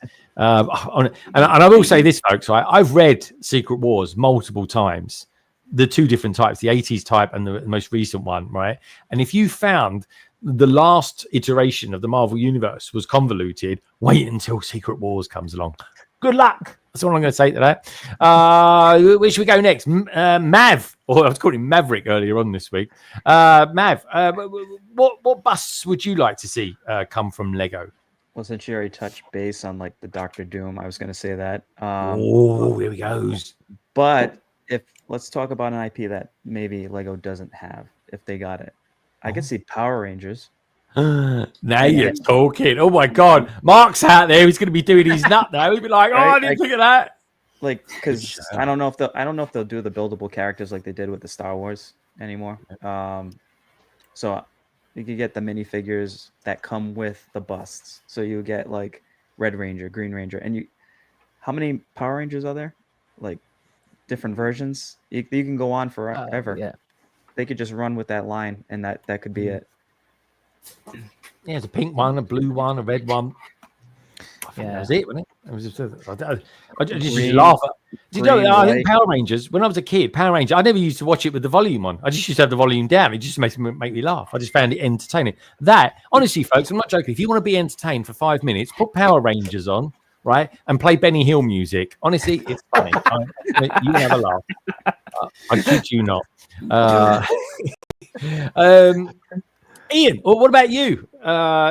We've got these new expensive busts coming out, but if you could have some made up yourself, what themes, characters? You can see like going down the line of Star Wars. I think they're just trying it out maybe with these Marvel ones to see how they go. The Star Wars is an obvious choice. I think maybe gaming characters would be quite popular as well. You've obviously got things like Zelda, whether that would link into maybe Sonic the Hedgehog, maybe even some Fortnite sets perhaps.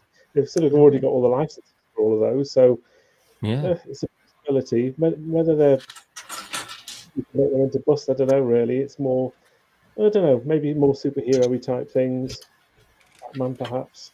That would work. Oh, I tell you what would be a good one. Ghost Rider. What about that one, Martin? Yeah. I was just thinking Black Mamba as well, because he's quite an interesting shaped. From the DC universe. Yeah. Oh yeah, that's a good one. I like that. Yeah, I think he's got a head like one of those old the robots from the 70s, the mashed potato ones. What were they called, guys? Those mashed potato ones? You were wearing a T-shirt of it the other night. Smash Robots. Smash Robots. That's it. Yeah, that's it. Well, those are the days. Well, there you go. Blimey, that's quite an eclectic collection of ideas there. If anyone from Lego is watching, don't forget you heard it here first. And 10% if you don't mind. Get your people to talk to my people at the London Bridge Bricks @gmail.com. Like I said, folks, the question isn't just for the panel. It is for all you lovely peeps out there as well. So with that in mind, let's have Kevin's question again, and then we'll go back through the chat and see what they say about Kevin's PMQ.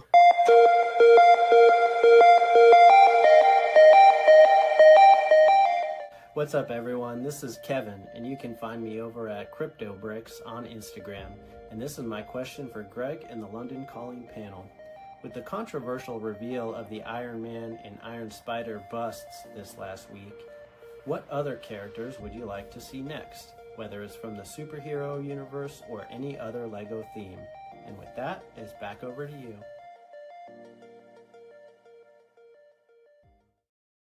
Alrighty. Okay. Oh, blimey. Bang, crash, and wallop. That must be Gaz. Steph says, Crypto Bricks, if you use brick set to locate the instructions, you can at least view the international versions. There we go. Brick set, they do the international versions as well. I never knew that. Salix, good to see you, Salix. He says, nice question, Kevin. The busts aren't for me. I do like minifigs, though. I agree. Give me a minifig any day. Good question, Crypto Bricks, says Mav. Trevor's video says, I can keep you can keep your busts. They don't have my support. Oi, oi! Crypto Brick says, honestly, I fall for it every time. My idea that sparked the question was a Deadpool bust. But Lego will never do it. Not an idea, Deadpool. Very, very cool character. What do we think about the director as well of the Deadpool and Wolverine doing a Star Wars movie with Ryan Gosling? That's got to be good, isn't it? Martin, that's got to be a good one, surely. Yeah, I think that's going to be pretty cool. They got a big name as well, so if people are going to get drawn in just for Ryan Reynolds. Was it Ryan Gosling? There we go. Ryan Gosling, yeah. The other Ryan, yeah. The other Ryan, yeah. It's true though. Starfighter. It's called the Starfighter. I wonder what it's about. Yeah. But is he Imperial or is he Rebel? Like, we don't know yet, do we? We don't know yet. We don't know. I mean, he just literally walked in, didn't he? He was like, there we go. He's doing it. He's doing it. I think it's exciting, though. I would like to see Ninjago bust, to be fair. Nice question, Kevin. Crypto Brick. It was a really, really cool question, Kevin. Honestly, it really is. And thank you so much for turning that around so quickly as well. Polo says, how about the bust of Bruce Wayne's desk in the 60s TV series? That's true. Oh, yeah. Yeah, lift the head, push the button. Lift the head back. Yeah, that's it. Yeah, press the button.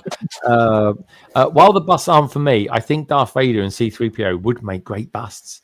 Do you guys remember there was a Darth Vader bust that came out, wasn't there, for a Comic-Con exclusive, if I remember rightly? Ian, any of those ever come across your radar? No, I've never seen any of those. I wish I had some, though. It'd make a fortune. Exactly. Yeah. Group bust. Yeah, that would be a good one, Kate. And group bust would go down really, really well. Yeah. One brick stud. Yeah, I'm with you on that, Chris. General Grievous. I can't believe he didn't say give us a Harry Potter one or something like that. Read comics is Doctor Doom or Galactus. Yes. Galactus. Oh, he's got big feet, isn't he, that Galactus? Anyone seen the Fantastic Four? Can't find shoes that fit, I bet. Yeah, I know. It's big, isn't it? It's going to be big. I love it. Can't wait for that. I'm excited for that one. Yes, Matt. Superman and Fantastic Four. Who's going to win that one? Steph Waffle says that maybe non-humanoid characters would work better as busts, such as Pokemon. Yeah, I think you're right. But I don't think they'll do Pokemon ones anyway. No, not yet, anyhow. But I think they will go that way, Steph, potentially. Danger Mouse and Penfold busts, please. Oh, Reed. I mean, he must be of a man of a certain age, guys. Me and Gaz have been asking for a Danger Mouse and Penfold set for years. Kate says... They did bring Danger Mouse back, though, so he's still he's a bit current now. I suppose so. You're right there. I mean, what about Batman? That would be a good bust as well. Teenage Mutant Ninja Turtles. Oh, now you're talking. Yeah, very, very cool indeed. So that's it. I think. How about a bust of Bernie, the cab driver? There we go. And there we go, folks. So I'll fire up another survey in just a moment. Gaz is going to be getting together his mock of the week right now. He's going to be teeing that up for us. We'll go to that in just a few seconds. In the meantime, we got Botanical Bob out there as well. My vote is for Davy Jones. Who's Davy Jones? Who's Davy Jones, Martin? Pirates of the Caribbean is one played by Bill Nye with the squid kind of face. Yes. That's a good idea, yeah. That is a good one. Blimey, that'd be a hard one to come off, though, wouldn't it? I mean, to pull that one up. KO's out there says, I want a skeleton bust. A brust. You want a rusty skeleton head. I got to get that. I know what you mean, KO. So anyway, folks, what I'll do,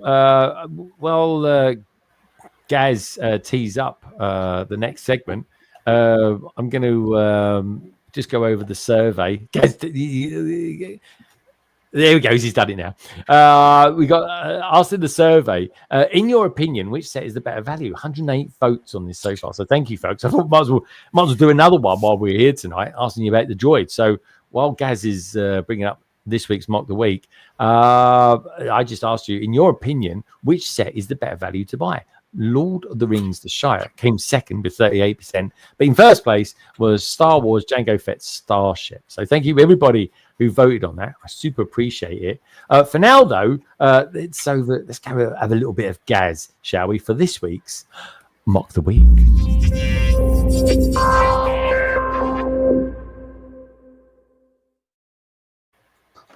Okay, Gaz, it's over to you, my friend. Yeah. So this week it's a builder. I can't speak already. A builder called Jürgen _Whitner on Instagram. So this is his page here. He's based in Berlin. So he's got some really amazing mocks on his page. So a quick scroll down. The good thing that I like on his page actually is he does build similar to the way I do, in that he does renders first and then he'll actually build it. So a good example actually is this one here when it comes up. So is this. So you look at that. So that's the renders. That's how he's built it. That's like his design process of it. But then, so it started off with the render, and as you go up his page, or go through his page, you've got this here then. So this is pretty much what I do.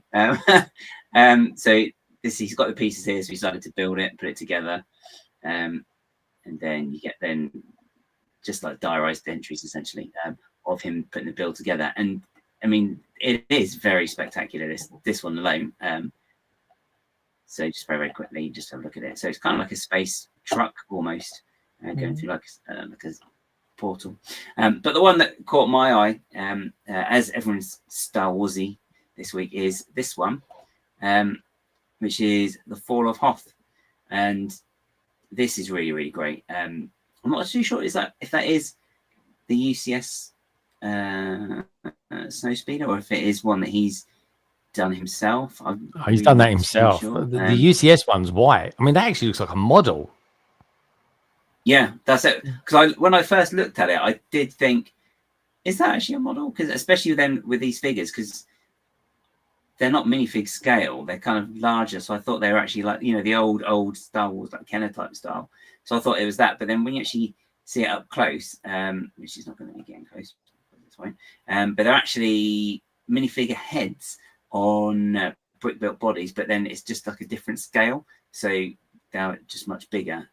But it's just great as well, that the technique he's got here. So you've got like that Snowspeeder, which is essentially buried in the snow there. You've got a probe droid, and then these figures there. So it's just basically they're celebrating that they've conquered the rebels on this planet. But I just really quite like it because it is really spectacular. And as you said, I mean, when you first look at it, you don't think it's Lego. I mean, even this here, you can see that they're actually tiles. But if you just took a glance at this, you wouldn't necessarily click straight away. There's not many studs on show, which helps sort of disguise the fact that it is Lego again. But then, there's that one or two here, so maybe you'll catch it in your eye and you sort of have a look at it and you think, oh, is that a Lego piece? And then you look at it more and more, and then the more you examine this, the more you realise that actually, yeah, it is. You've got some binoculars here. Really detailed, guys. Yeah, it's really good. And it's just the fact, how much detail he managed to get in these and make it look like it's real. It's just really strange. Well, not strange. It's just really clever.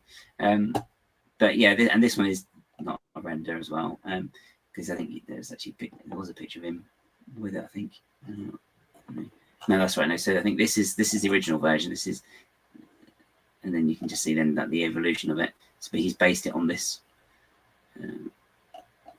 Yeah, I think that's like a drawings and stuff that it's all taking the idea from. But you know, it's just one of many brilliant builds on this guy's page. He is currently working on an Imperial probe droid as well, so he's got this far. So this is a render again, but he's just got to work out a stand, is what he's saying at the moment. But there's like history of this on his page as well, so he's still working on this one. But again, super lifelike, really, really, really good techniques, and how clean all the actual component parts are when they fit together. So, so you can see here that the angles he's got in here, there's not really many joins that you can see either. So I think that's probably the biggest gap there and there. But otherwise, you know, it's quite seamless. So yeah, I'm really impressed. Really impressive build. So definitely worth checking this guy out. He's done a few different TIE fighters as well. Gaz, that Y-wing, what scale is that? It's ginormous, and even the TIE bomber, it's just, I mean, it's phenomenally massive. It's about quarter scale, isn't it? I'm not really too sure what scale it is.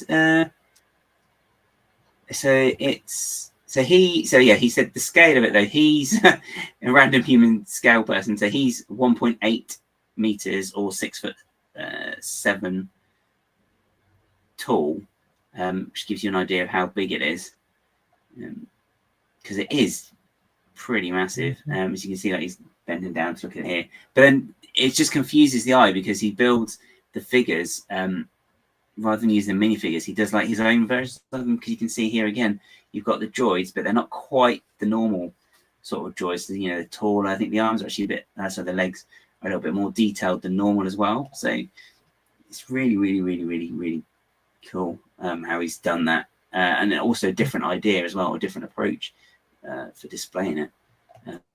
But where was it? There's the yellow TIE fighter. So he's got this build here. I'm just trying to find it on the page because there's quite a nice close-up of it. Not there. It was further down.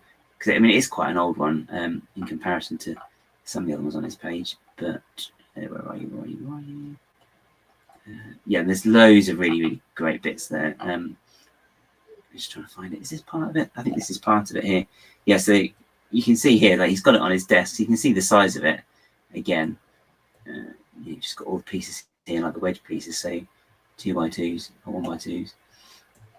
But yeah, really, really good, really great build, and amazing shapes as well. And Guido. So do check this chap's page out, because honestly, there are some amazing stuff here. Oh no, that is on his mock history page. That's right, you've got a little video he did. That's right. So this is his 2020 builds. This is what I saw. Yeah, you've got some really, really nice ones. A nice close-up of these tracks here. The Sandcrawler outside there. And there's a nice bit of Greebling. And then TIE Fighters, that's right. And then this is the yellow one there that I saw. And it's just all really, really great. And that's just from 1 year, in 2020, 2023. So yeah, do check him out. So it's Jurgen_Whitner on Instagram, and yeah, they're really cool. Yeah, that's right. Yeah, it's just interesting brick built figures. I think it's a nice approach as well. So it's slightly different, and you can work with a completely different scale then. Guys, he could be someone you could get on your stream one day, isn't he? Yeah, possibly. Yeah, potentially. If he's not too busy, because a few people are actually a lot busier. But yeah, could do. Certainly could. Well, I mean, the scale is amazing, and I like the fact what he's done with the minifigure heads as well, and just kind of building a slightly bigger scale around them too. All right, nice one, guys. So Jurgen Whitner, everybody do check him out over on Instagram. And that was this week's Mock the Week.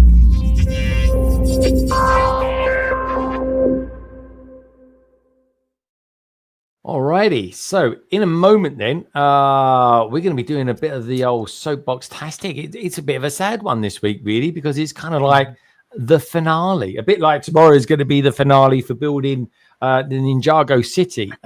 Girls and boys, we'll be kicking off. It's going to be myself. It's going to be TJ, Titanium J, and Nicole, aka Lady McBrick, kicking off at 1 p.m. UK time. That's 8 a.m. EDT time, which is East Coast America. So for the very last time, it is time for Martin, aka Madlib, to tell us a little bit about the finale of Soapboxastic Grid.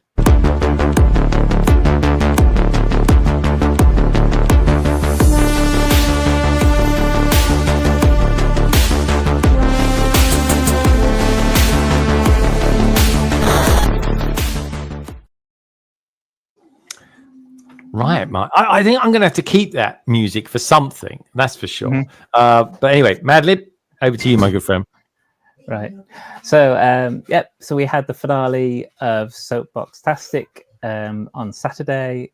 It was the showdown, and we'll go right into it. To be honest, so make sure I'm on the right bit. There we go.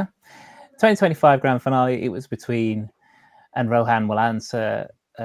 Which was by Han Scotty, and of course Bruniplo, which was by the Brickbards, our own Carrie. This has been whittled down over the last month that the online voting has been happening. And instead of me telling you, we'll play the little reel that I did for the finale, which we released, I think it was Monday I put this out. So yeah. Should be okay. I've taken the music up, but we'll have sound. Yeah, as long as it's not muted.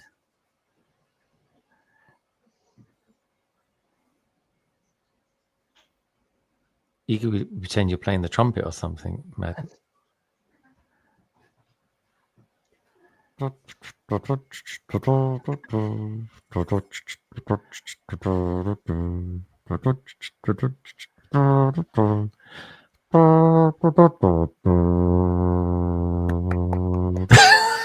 Yeah. Very good. That's clubs if nobody else recognised that. I did. Right. Honestly, it'll be about 5% of the people watching this will recognise where that comes from. That was our youth in like 20 seconds. That was. Yes. Yeah. So there's our winner. Han Scotty won. The final results was 61% in his favour. So yeah. And there was 268 votes, which we'll get into the statistics in a minute. But yeah, so yeah, Han Scotty won. So yeah, it was really good. He's already received his prize, and he sent that over earlier in the week. And I've got to. I will be creating a winner's certificate for him as well, which will be. I'll get emailing him and find out whether he wants a digital version. We'll have to all co-sign it as well. Make it really official. So yeah, so I thought, well, now that we've gone through the winner, who's a very well-deserved winner of Han Scotty, we're going to go into some of the soapbox statistics. We're going to the there you go, statistics of what we've been doing. So this has been going on. We created the Instagram page on the 10th of January this year, so it's a little over 3 months old. Which is amazing that it's actually like so much has happened in those 3 months, to be honest. From the very first, like this all spurred from a conversation between Andy and Maxine. Maxine was streaming, Andy suggested it in the chat, and then it kind of sparked off from there with the soapbox sets that came out in January. But on the page in that time, we have posted or being collaborated with in 164 posts, 42 reels, 157 stories, and we are still currently at 799 followers. So I need one more follower to hit that 800 goal. So yeah, I can't vote. Anybody who's watching this tonight, or maybe listening to this back or watching it back, do us a favor. Go over to Instagram. That's Soapboxastic, right? And sign up. Actually, you don't even have to sign up; just follow. Just there's follow. nothing to sign up to or anything like that, and we will hit that massive 800 mark, which would be great because I personally would like to see this come back next year. Yeah, mine. yeah, Do you think it might? yeah. Do you think there's a bit of life in the old legs yet? Yeah, well, we got some comments at the end of this, which we've had from. Oh, have we just done it? Has he done it? Oh, my You're God. welcome. Got it. Yay! Yay! Thank you so much. Yeah, so Thanks I everyone. thought I was already following you. I was like, why can't I see my any of the God. soapbox? yeah, so yeah, in the past 90 days, because that's as far back as we can look. So this is literally 90 days and 1 week old. We've had over 80,000 views on the page, which is amazing. That's people just coming to have a look and stuff. And then the interactions, which is likes, comments, and like bookmarking posts and things, we've had just shy of 5,000. You see 4,864 of those, which is really good. Again, just in the space of 3 months, it's more than 1,000 a month, which is crazy. I mean, I wish my own Instagram would be like this, to be honest. Yeah. Also on the Instagram page, some statistics I looked at was the most viewed reel with 5,260 views was the Hill of Champions reveal that we did at Bricktastic. So that's cool. Yeah, that reel did really well. I think it did 3.5K within the first 24 hours, which was just crazy. So, which was really good. That was a little bit of a mick take of a Lego reveal, but had to be done. Yeah, lots of oohs and ahs. Yeah. It was great. It was so much fun. And then the most liked post with 200 likes was, for some reason, round 1 heat 30, which was posted on the 10th of March. We had a pirate ship in that. We had Gonzo in that one. There was the Tarzan with the banana. I think that might have done it, to be honest. And then the most viewed story that we had was actually the second semi-final, with 880 views on that story. And I believe a good part of that was Carrie egging people on at the end of her stream to vote for Carrie. That probably pushed that to our highest one. Very cool. So that's the Instagram page itself. And then when we get to the competition, we got some stats here. So we got the number of carts entered. There were 79 carts to start with that got entered into the competition. There were 65 builders of those carts. So obviously there was a few people who entered with 2 different carts. The first heat that we did, the first round of voting, was on the 8th of March. So we've literally just been a month of votes. There were 4 rounds. There was round 1, round 2, the semi-final, and the final. That's how it broke down. And 29 heats in total over those 4 rounds. And then from round 1 to round 2, to make up numbers, to make everything work, we had 4 people that we had to give a second chance to. And that was based on voting to make it into the round 2. Again, to make out all the numbers and make the work for the semi-final and final, that's what we had to do. And then when we look at the voting in general, the amount of hours that the voting was available for, so it's 29 heats, 24 hours per heat, is 696 hours of voting we've had in the past month, which is crazy. I don't know how many weeks that is, but we've had a total of 3,316 votes for this competition over the entire month that it's been available, which averages to about 114 votes per heat. And then you can see the vote breakdown there. So in round 1, we had 1,809 votes.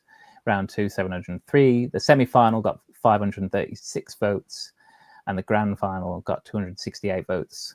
But the highest voted heat, with 324 votes, again, was semi-final number 2, where it was Carrie, James Gage, and Echo Bricks. That was the semi-final number 2. So that had the most votes overall. And then these are some of the comments we got. So when we did the form, we left a comment section open for anyone who entered. And these are just a few of the ones we picked out. just to show you kind of things that people were saying. Chad said it was fun, and he got to bring his mock from LA because it was, it's such a fun little small thing to do.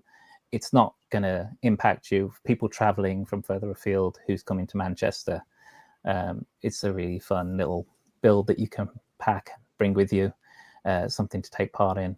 Mav Bricks said, great bit of fun. Can't wait to see the track get longer. I mean, there's some talks happening for next year, so we'll see what happens. Eric says, thanks for the great challenge.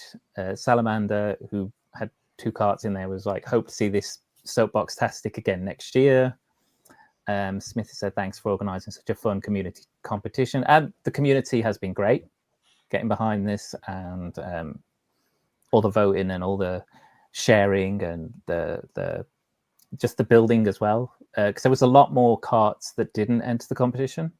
When you see pictures of the hill at Bricktastic, there was definitely more carts there. And some people just chose not to enter, which is fair enough. Yeah. What's one of your favourite takeaways from doing all of this, Martin? Because you were doing a lot of the work in the background, I'd say. You and Andy in particular, me and Bonnie were sort of there, but quite often we were more moral support than anything. Yeah. One of my takeaways is don't set things for midnight.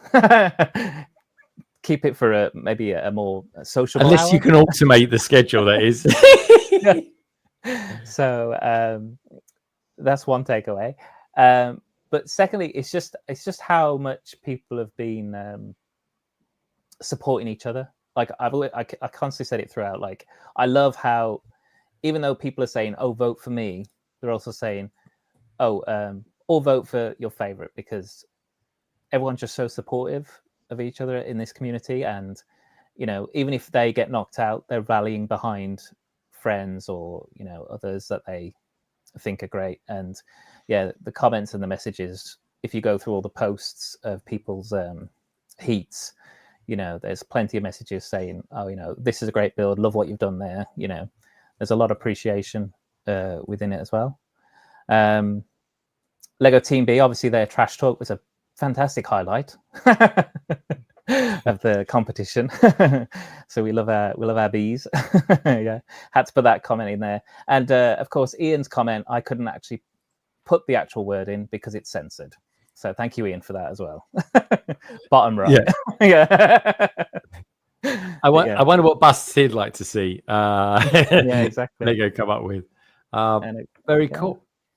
And of course, finally, again, thank you to all the sponsors, people who helped with some of the gifts that were given out for people taking part, and of course the crew. We've had a great time, and we're definitely in talks for what's going to happen 2026.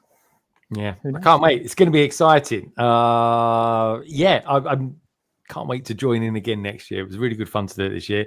Madlib, really good work in the background, my friend. Honestly, you did so much of the design work and pulling it all together. Andy did as well. He's super enthusiastic, Andy, especially when the races were neck and neck. Yeah. It's like having a live commentary from Andy in the chat sometimes. Oh, 50-50. Oh, we're going to get a draw. It was honestly. Yeah. He'd be like, oh yeah, I'm not going to be like this all the time. 9 times out of 10, he was. And of course, you had input from myself and Bonnie as well. So next year, I definitely want it to be quite more team orientated at the event, and kind of help out as well with the scheduling, because you was a star doing it until every minute passed, and there we go, 6 o'clock. I am genuinely gonna miss every morning at 6 o'clock when I get up and voting on who's what, bleary eyed, and I'm like, oh, okay, here we go, the trains are running. What's going on Soapboxastic? It was just really good. It was super interactive, and honestly, I think it'd be a really good thing for most Lego conventions to do, really. So that's it. So anyway, for the very, very last time, Martin, thank you so much for the Soapboxastic grid.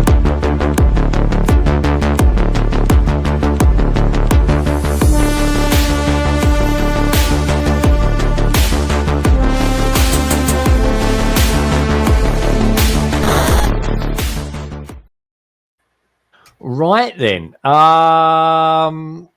Ian, nice to see you're still with us. Hooray!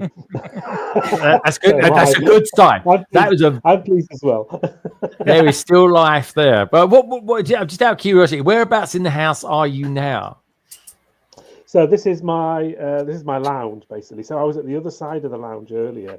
So when I do all my videos and all that, so I've got like a little Lego display, which is supposedly supposed for the dining area of the lounge, as it were. But I've had to come over to the other side because this is where my internet router is, which you can't see. It's literally just there. I'm parked as close to it as I can. So yeah, they're just by sort of blinds, and that just leads out on my first floor flat. So that leads onto a balcony and just overlooks some houses, basically. Not very exciting. Oh, nice. Yeah, very nice. I'll send you a network cable. Plug it in there. Right, that might I'll buy myself one. I've got loads kicking around somewhere. I just couldn't find it. So yeah, I'm still on Wi-Fi, but at least it's working. You've hung in there for 10 minutes longer than normal. So this is a new record. Talking of records, we got Stud City out there as well. Stud, how you doing? Been enjoying watching your stuff this week as well with all the Lego Star Wars shenanigans going on out there. So with that in mind, I think it's probably time to dive in and take a look at, as I tear up very painfully, this week's Lego pictures.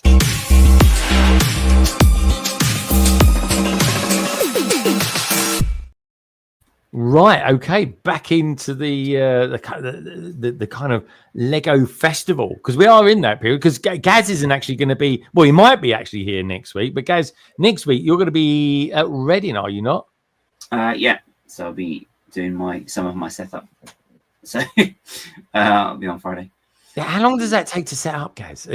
Well, it's only only takes about an hour, but if it's a bit rushed or there's a bit of a tight time constraint, it takes longer because you kind of panic build a bit. So it's not. So yeah, I'm gonna try and do it on Friday.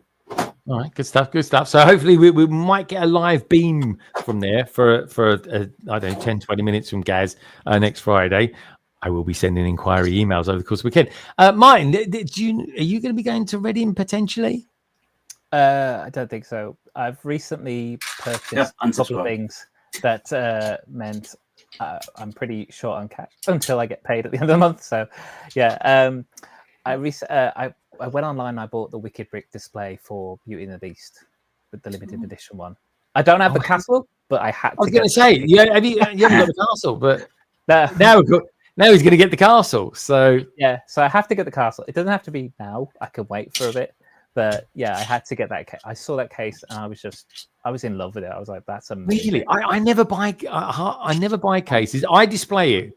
Would love me to buy one of their cases. And I'm in talks with them at the moment over a stand for a particular set. But people do love the cases. I've never gone down that route. I'm scared to. Have you got other ones though, Martin? I've done a few. I've got one for my Batcave. Shadowbox Batcave. I got one for that because it's a big black set, so I wanted to make sure that's protected from dust. Oh, wow. And then I've got one I bought one for Carl for his Hocus Pocus set, and that was the limited edition one as well. And yeah, because that was a gift for his birthday, so I thought I'd get him the set and the case as well. And yeah, because it can then keep it really nicely preserved. And the cases, I say, when they do the cases really well, and Wicked Brick do great cases. Yeah, they do. Yeah. They're amazing. And like, I kicked myself I didn't get the Disney Camera 100 one, because that had like the different slides at the back, so you can make up the scene. That was a really gorgeous one. And the Notre Dame one as well was really nice, again with the kind of stained glass. Yeah. Oh, it's a slippery slope, mate. It's a slippery slope, that one. What about you, Mav? Do you ever buy any cases? I have not. I actually seen the Shire case that's going to be. I just think that is a great way, if you don't like the side builds, to display it. Yeah, it just makes it look as one, and it's two-tiered, which is kind of cool. Yeah, it's a really good one. They've done really well with that. Yeah, I agree. I think that's a great case because they made the hill taller as well, so it's actually up the hill kind of thing. Yep. Yeah. So they've also did one for the GWP, haven't they? They have, yeah. Which is that Interesting idea. Yeah. Oh, that's interesting. I didn't know that. Yeah, I got one from them, and Tech got a couple of them, I think, as well, at Star Wars Celebrations a couple of years ago. I got a little minifigure one with Star Wars Celebration on it, and it's like that was a brilliant one to get. But honestly, they literally sold out 98% of their stock on day one. They people, they completely didn't take into account how many people they would actually have there. And I was in a queue for 2 hours to get to the Lego store. So that was that busy. I knew someone who was in there for 4 hours. I mean, that's half the show. It's crazy. What about you, Ian? You don't strike me as someone that would buy cases. I can't think why, but anyway. No, I haven't. I don't have a lot of display space anyway, and I've got. That's why I sort of bought the cupboard that you may or may not have seen earlier. You've seen a lot of my videos. It keeps all the dust off, and it's not the best space in the world. But yeah, I just have a bit of a lack of space really to display. So cases are very nice, but yeah, it's just no space for me, unfortunately. Yeah, no, that's cool, and that is exactly where I am with it as well, really. But I probably will get the odd one or something like that. But I do like the stands. I do collect the stands, and the one thing that the new Slave one does need, and I think I display it, are definitely going to be doing it, will be a stand with an area for your two figures to actually stand on as well. So they do look good. Wicked Bricks, I display it. I definitely rate those, and there's one or two other ones out there as well, which I think are definitely worth a kind of gander at as well. So, all right, let's have a look at this then. So this is Mr. Chalice, Chris Chalice, that is, of course, was at Where's Brick Show. This is quite a nice little safari piece going on here, guys. I like it. This is a good piece. Is that from a dream set, this one? Yeah, I think that's the Raven, isn't it, Martin? I think that's the two dual molded Raven, with the the Raven. I never bought that, but it was a really good set. Is that still available, Martin? That one? Yeah, that one is. Yeah, that's the first wave that got retired. So okay, that's good. Because I still want to get the dinosaur, the T-Rex, the kind of robotic one. So a good deal on that. I think it was £52 or something. Reduced. Oh yeah, wasn't it somewhere? Okay. I remember if it was. It could have been Argos. Yeah, actually, yeah. They've got massive discounts on some of the Harry Potter stuff as well. So. Red ticket items for Easter. Yeah. Oh, I have to check these out. I feel like I've seen this one before. This is Elmer Builds. There's a lovely coral. Was that fantastic? I think. Yeah, I think it was recent. I think Nemo Bricks has shown this one off. Yes. I kind of recognise this area here, which is kind of quite nice. Yeah, nice like that. Very cool. I'm pretty sure this was a Bricktastic as well, just along where you was. Yeah. Look at that. Yeah. But if you notice, he's got the workshops in there now as well. Yeah. Oh, where's the workshops? Just there. You just you had your mouse was over a second ago. Oh, was it? That mech. He's changed the mech. He changed the mech. He changed the mech. Yeah. I zoomed right in on it as well. Yeah. He's good, isn't it? Yeah. I can't wait to get it. I was going to show. That one in. Nah, it's got to be the Lion Knights. You know what I mean? It's Kilo there. I like Kilo. Very good figure. He's brave, isn't he? Having that one out. Blimey. It's worth about 80 quid. You'd have to climb up to get it. Have you seen how big this is? Yeah, that's a good point, actually. Right up at the back. It's beautiful, though, isn't it? It is lovely. I'm not sure what this is. Ghostbusters? Yeah, Proton Pack. Yeah, James Gage, this one. The old puffs things Stay there. Puff. Yeah. That's good, isn't it? Is it the warning? Angle gearbox. Yeah. Oh, this is James Gage, was it? Yeah. He does some good stuff, James. He really does. Check out the new survey as well, folks. Got a new survey running. Just asking you what your favorite Lego built droid is. BB-8 is Chopper is at the top of the poll with 33%, and in second place is R2D2, followed very closely by BB-8. Very cool. We've got some Ghostbusters stuff going on here. That's nice. I like that. That's good. That's a really easy way of doing it. Yeah. Liking that. We've got Brickish there. Eyewears. Oh, look, there's me. Excellent stuff. Oh yeah. Love it. Guys, this is definitely one for you, mate. Yeah, that's Paul from Black Country Brick Show, or the guy who runs Black Country Brick Show. So that's his reimagined Barracuda Bay. And it's very, very lovely. I'm excited. We're going to get the Goonies at some point, aren't we? Oh, yeah. Yeah, exactly. Everyone's going to lose their nut when that comes out, I tell you. They're going to lose their Yeah, as well. Oh, look, if you ever wondered what happened to BB-8, there we go. These are good droids, aren't they? Yeah, that's a really nice build, that as well. Really nice shaping. Dude, that's lovely. I mean, that is lovely, isn't it? That's a really great job. Oh, look at the freighter there as well. Love that. Very cool. I'm not sure. It looks like we're looking down the barrel of a shotgun here. Yeah, it's Wabbit season, isn't it? Yeah, Wabbit. I thought Wabbit. This is Echo Bricks. Oh, Echo Bricks has got the black ash out. There we go. I don't know if that. I thought. Do you know what? I looked at this earlier on very quickly, and I thought it was a before and after picture. It's not. It's just using. It's the black ash. I like it. Dragster and combine harvester. Okay. Oh, I threw this one back in there as well. I was missing Carrie, so that's what. In case anyone's forgotten what Carrie looks like from last week, that's what she looks like. Yeah, it can't be. Mark's right. Yeah, it can't really be Steve because where's the tartan?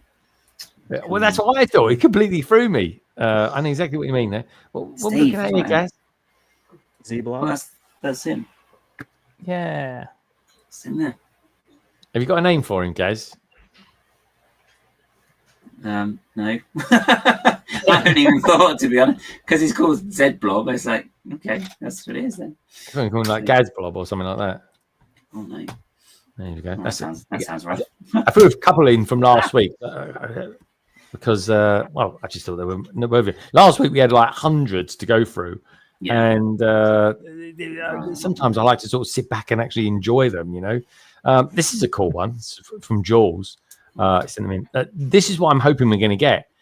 Gaz, what's the name of the company in America that builds these as well? Is it Bricker Builds or something like that? I think it is. It's something like that. Isn't it? Yeah, Bricker Builds. They have got a parrot at the moment. Have you seen it, Matt? They've showed you a parrot being rendered this week, and I'm like, so I messaged them. I said, "Are you guys going to be at Chicago?" They said, "Yeah." I said, "You're going to be selling these?" And they're like, "Yeah, I might actually get that." And it's a parrot. I wouldn't normally care, but it's so good that I might get it. But is it an ex-parrot? An ex-parrot? Well, I don't. Guys, Monty Python. I wasn't big on Monty Python. Oh, okay. That's a weird thing. Yeah, honestly, I never watched Monty Python, but I should have. I feel like I should have. This is Andy's. It's the most underrated mock of the year. This is. Yeah, I totally agree with that. It's really good. It's really, really, really good. I love it. I love this color as well. I need to speak to him and ask him how he did all that. Hopefully, he's going to the Reading Brick Show next week. Yes, he's yeah.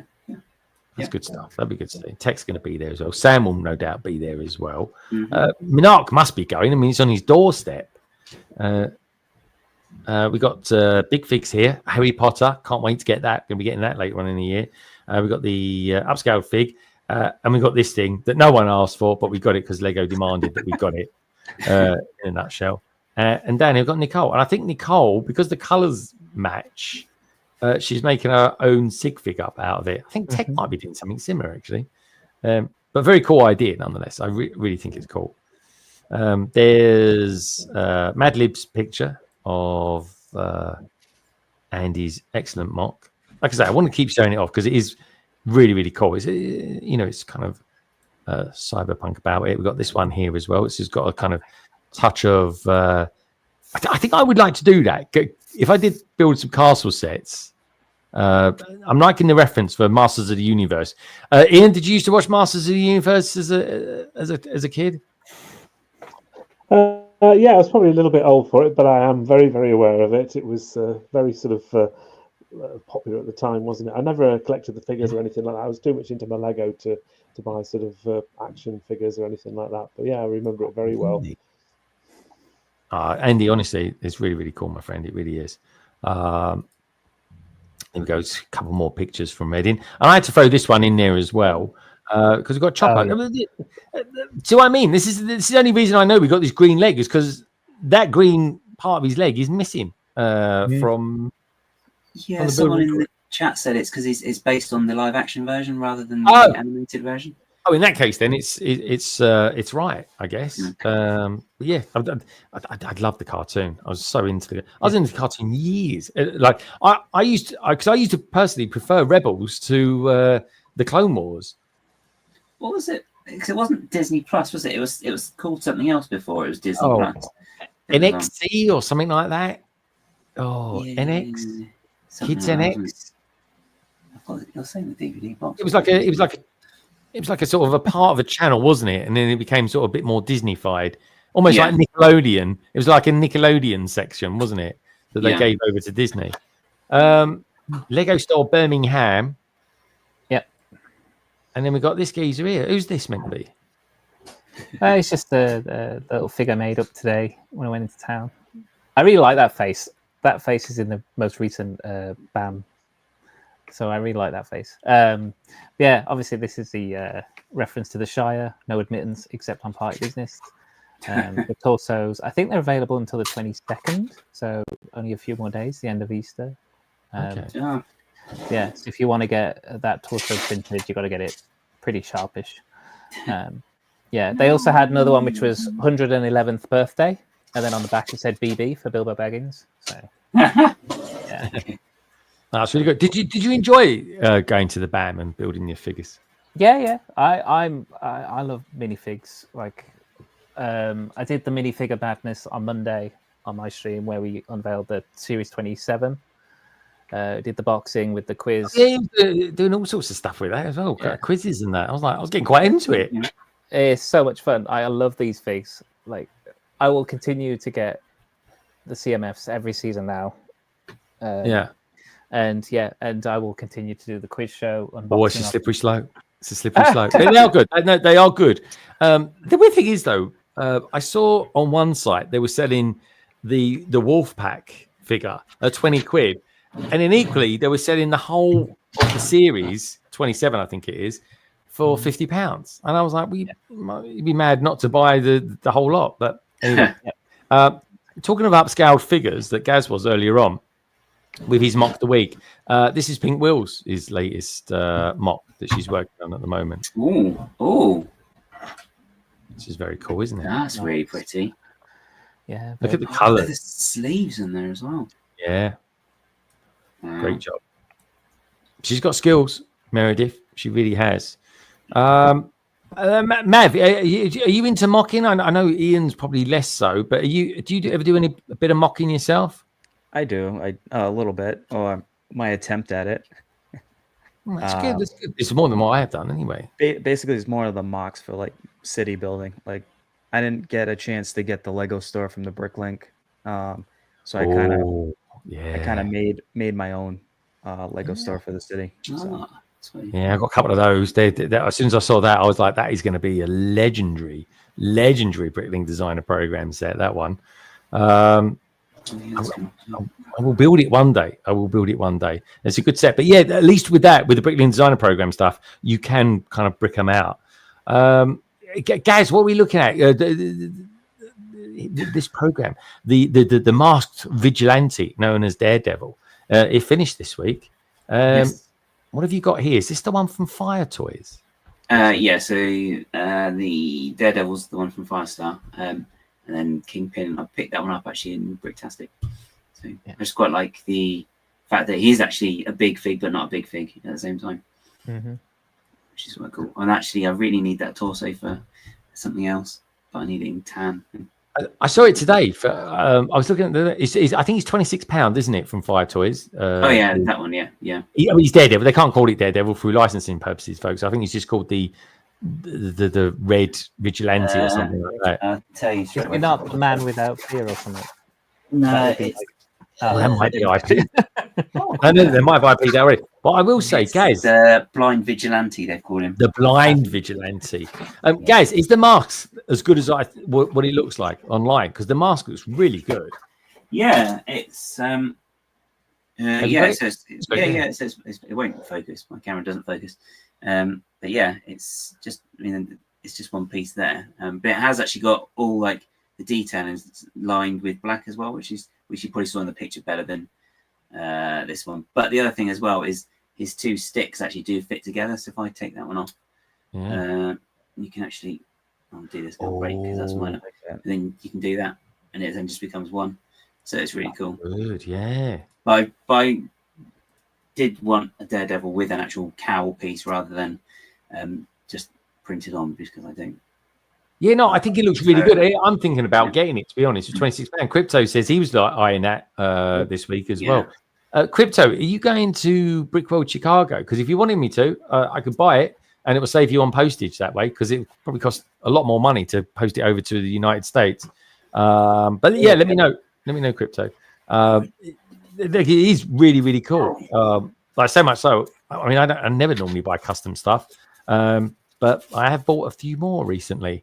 And I think the Daredevil would be a very cool one to get as well. So as always, folks, thank you for sending me in your pictures. I always enjoy showing them off. I really do, because you guys are the stars out there for sending them in to me. Madlib, glad you had a really cool time as well, building a minifigure today.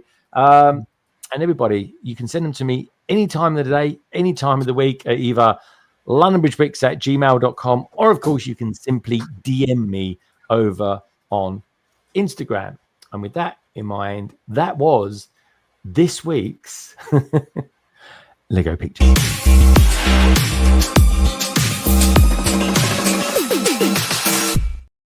Let's get that stream deck set up. We can just press a button and then it's all done and dusted. So with that in mind, let's go around the panel to see what everyone's going to be up to in the coming weekend as well. Boys and girls, we've got 40 votes at the moment out there at the moment. Get your last bunch of votes in for this particular survey while we do that. And then we'll call it a day. I can't believe we've gone for 3.5 hours. We haven't gone to the 4 hours, which is grand. And Ian is still here. He's still hanging in there. I am, yeah. Hooray, my internet's working. You know why? Everyone's gone to sleep in your area, in your neighbourhood now. That's what it is. I generally think that's what it is. Sort of 7, 8 o'clock, everyone's got their internet going, and yeah, I think that's just what happened. So in Bournemouth, they all probably had their Horlicks and stuff and gone to sleep on that. Oh, everyone goes to bed down there at 9 o'clock. Yeah. 9 o'clock, bloody hell. It's like a live stream with your granddad. Anyway, we'll be back with you in just a second, Ian. Mav, what are you going to be doing this weekend? Are you and Kev going to be doing streaming in the morning? No, that's every other week, so that'll be the following weekend. Okay. So every other Saturday we do the stream to get kind of like our European friends to be able to jump on and listen to our talk. Tonight, 10 p.m. Eastern time, US. We'll be having our Hidden Bricks after hours. So nice. Well, that's 3 o'clock in the morning here in the UK. I'll be listening to that back in, because I literally, that's what I do. I come down here like last week, and I was just setting up the live stream because I've got different cameras, the lighting changes, and all the behind me and everything. And you guys are always on. You always seem to be on at the right time. So I didn't specifically think that you were doing it for us, but you are. And so thank you so much for that. I really appreciate it. No problem. That's why we call it Rise and Shine, because we're up at like 5 a.m. I was going to say it's got to be really early because on a Saturday, it's great. Why do you do it? Why do you do it? What? I mean, that is early. I've never streamed that early in my life before. Lego Team B, who are out there, they're stars. They do it at 4:30 in the morning. They're crazy Aussies. They really are. But you do it. Why do you guys do it so early? Is that because you've got families? Just a little bit of free time for you both? Well, it's mostly for like our friends and the people that we chat with and communicate over Lego that can't make our streams because, like you said, you'll be in bed at 3 a.m. your time when we're at 10 p.m. our time. So trying to give everybody a chance to get part of the community and bridge each community together to be part of this whole wonderful world of Lego. Good stuff. All right. Brilliant stuff. No, Mav, I super appreciate it. I love the energy and the synergy between you and Keith. It's very, very cool stuff. Do check them out, folks. It's totally worth it. Ian, are you going to be doing anything this weekend? Are you going to be selling off any Lego, or are you going to be going out there and maybe buying up some Lego to sell on in the future? I've surprisingly got a free weekend this weekend with no shows, but I've got a show next weekend, so I'll do a bit of preparation for that. I need a trip down to the tip tomorrow because I've got so many empty cardboard boxes you wouldn't believe. So I need to get rid of those. Not very exciting. But yeah, pretty much a free weekend. I'm not planning to go to the Lego store this weekend. I'm going to wait until Star Wars May the 1st, all that kind of stuff, May the 4th. But yeah, so it's kind of just a nice long Easter weekend, no work, and just sorting out my Lego, really. It needs a lot of sorting. Does it? Yeah, we are. That is the phrase, isn't it? We are forever sorting. Can't do anything about that, really. It's just the way it is, isn't it? Love it. All right, good stuff, Ian. So you're going to do another show next week. Are you going to do a video on that as well? Yeah, I'll be doing a video. I still need to do my roundup video from last week's show in Woking. That went fairly well. So I think Exeter may not do quite as well in Exeter. There have been quite a few shows there before. So the chances are it won't be quite as busy. But yeah, I'll certainly be doing a video of the day, of how my day goes at Exeter next week. Yeah, I had the strangest 2 years of my life living in Exeter. I really did. I practically retired at the age of 24. I'll tell you about it one day. And I decided I'm going to move to Exeter. Most random thing I've ever done. So I went from I was in London. I lived in Docklands, and then I moved to Exeter for 2 years, and then I came back. I was like, I miss London that much. It's a nice place, though, Exeter, but it rains quite a lot, doesn't it? Well, this is the thing. I've never known anywhere like it rain so much in my entire life. Devon, it just rains all the time. It's lovely, but it rains. Yeah, it's lovely, but it's damp. I don't know why they call it Devon. They should just call it damp, to be honest. And it turned out that when I lived down there, which was the year 2000, 99 and 2000, I lived there. It just happened to be the wettest time it had ever been in Devon, and that's saying something for Devon, I tell you. Anyway, Ian, been great to have you on. Same to you as well, Mav. Thank you. Martin, what are you up to? Are you up to anything this weekend? Not so much this weekend, but Monday I'll be streaming again, Madly Monday. Mm-hmm. And I'll be doing I'm going to be doing Star Wars sets from now until Star Wars, because I've got quite a lot. I've got the Dark Falcon, I've got R2D2, the AT-AT, X-Wing, TIE Bomber. Yeah. I've got so much stuff Star Wars based. It's probably the biggest portion of my backlog. Yeah, I'm not even going to touch the UCS stuff. That can just stay there. But like, yeah. So Martin, I forgot about that. Ian, me and Martin, or Martin and I, as we should say for good grammar, we both got the Dark Falcon at 50% off. Did you get any of those? Was this at Bricktastic? No, it was somewhere else. No, this was from Game. Oh, was it a glitch. The Dark Falcon. Yes, that's the black one, isn't it? The black Millennium Falcon with it. I've actually got one of those to build. I bought one for myself to build, and when was it? Was it Black Friday last year when they were all 50% off? Something crazy. Yeah, they had something off, but they were like 50% off. I think around Christmas time, wasn't it? Yeah, it was. Game put them off by accident at 50% off. That and the Onyx Cinder, which is the Onyx Cinders, 50% off that as well. That was a good one. Yeah. So I have got one of those, and I do aim to build that at some stage, but it's going to take time. It's got to be done. It's a great set. I can't wait to build that as well. I'm looking forward to building it. Really am. Yeah. Yeah, wicked. And what else did we get there as well? Oh, there's one or two other sets, but they were good price. Oh, that was it. Yeah. Disney as well. In about the same week as they did Disney themselves, Disney.com, they sold the Marvel set, didn't they? Remember, they sold that at like 50% off on the second day that it came out. Yeah, that was bizarre. It was great. That was. But anyway, guys, this week, are you going to be doing some stuff on Wednesday? Yes. I'm not too sure actually what they. Because I should really have everything done this weekend. But, if it's not, it's not, and I'll do something. I'll do more. Well, you're going to be, on Wednesday, you're going to be talking about Doctor Who, aren't you? Yeah, I'll be doing that and probably doing some more. So I've been working on this. Oh, please don't fall apart. I've been working on this. So I've actually got this. Yeah, it is. That's the trouble. That's why it's such a pain in the neck. so that's got to fit in the lower section. What is it anyway? What is it? You look like. Well, show us again. No, I can't say it again. Is he going to fall apart? Maybe. Because there's just lots of bricks, plates, normal plates stuck to wedge plates, so it's really awkward to get them to stay attached. Because every time I've set it up, this bit is always falling apart. So okay, so you're trying to bolster in it a little bit, are you? Yeah, and try and get it to actually fit in. So if I hold it up this way, it should be all right. Oh, he's going to hold it up. Now I'm not interested. He's going to hold it up. Yeah, so this bit, you can see there's a really thin strip here. Yeah. No studs on at all, but that's kind of should be they're in the right gap, so it does all fit in because it's not quite. Do the maths, guys. Do the maths. Come on, you can work it out. Quite the right. It's not quite the. What's that? 6 + 5. It's not 12 studs wide. It's not 12 studs wide. No, so it's just a little bit under. So that's why I've had to.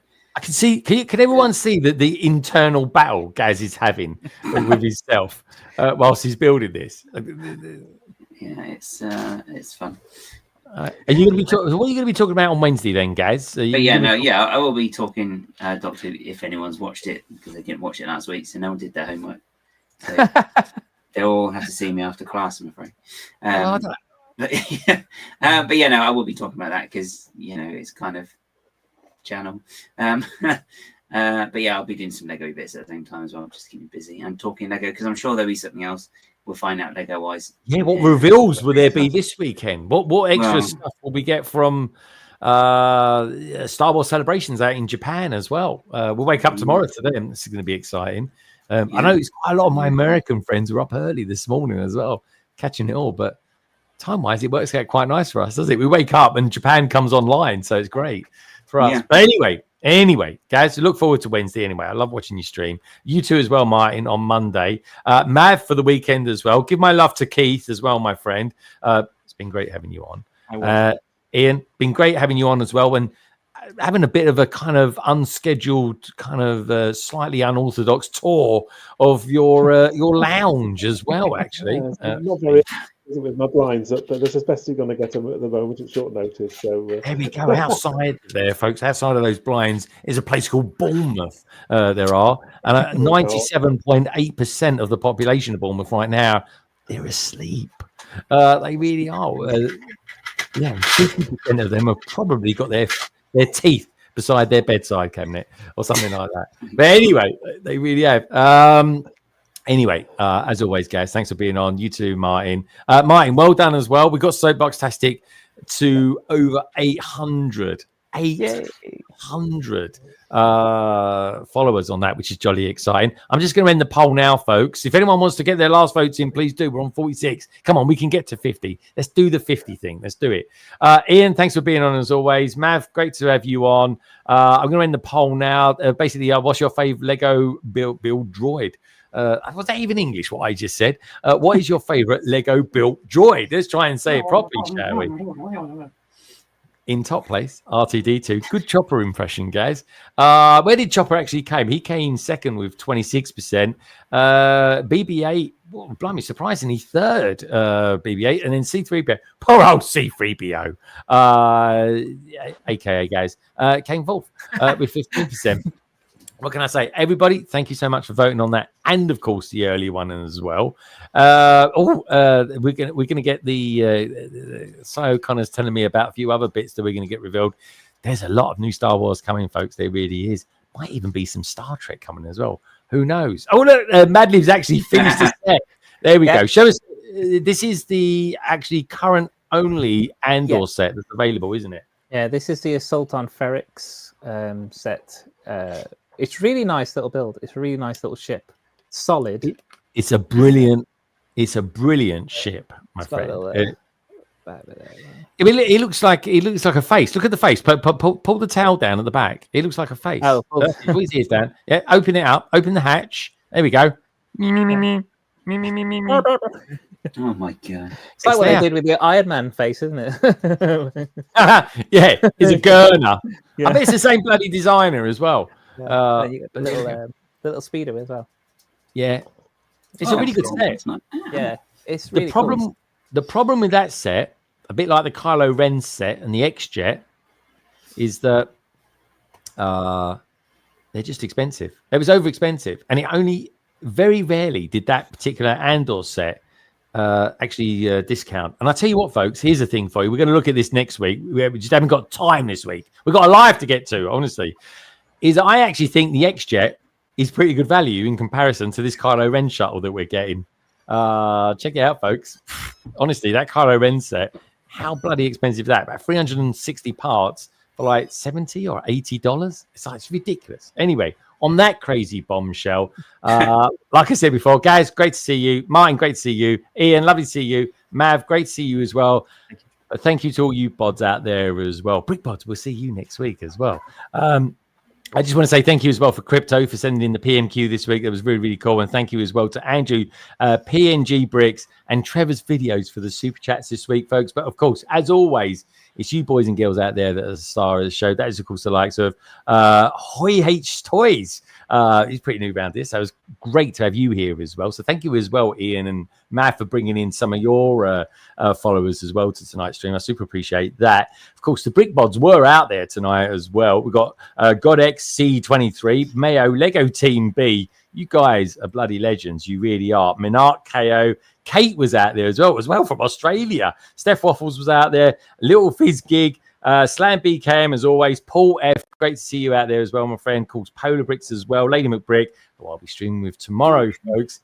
Salixgate was there. Mixer Bricks. And of course, Jules Brown and the Brick Larrigan and Paboo, to name but a few. If you take just a few things away from tonight's stream, folks, I just want to say happy Superman Day, happy Easter, and don't forget that Lego, it really is a wonderful thing. And each and every one of you out there are too. Have a wonderful weekend. Go crazy with the chocolate, folks. It's what it's there for.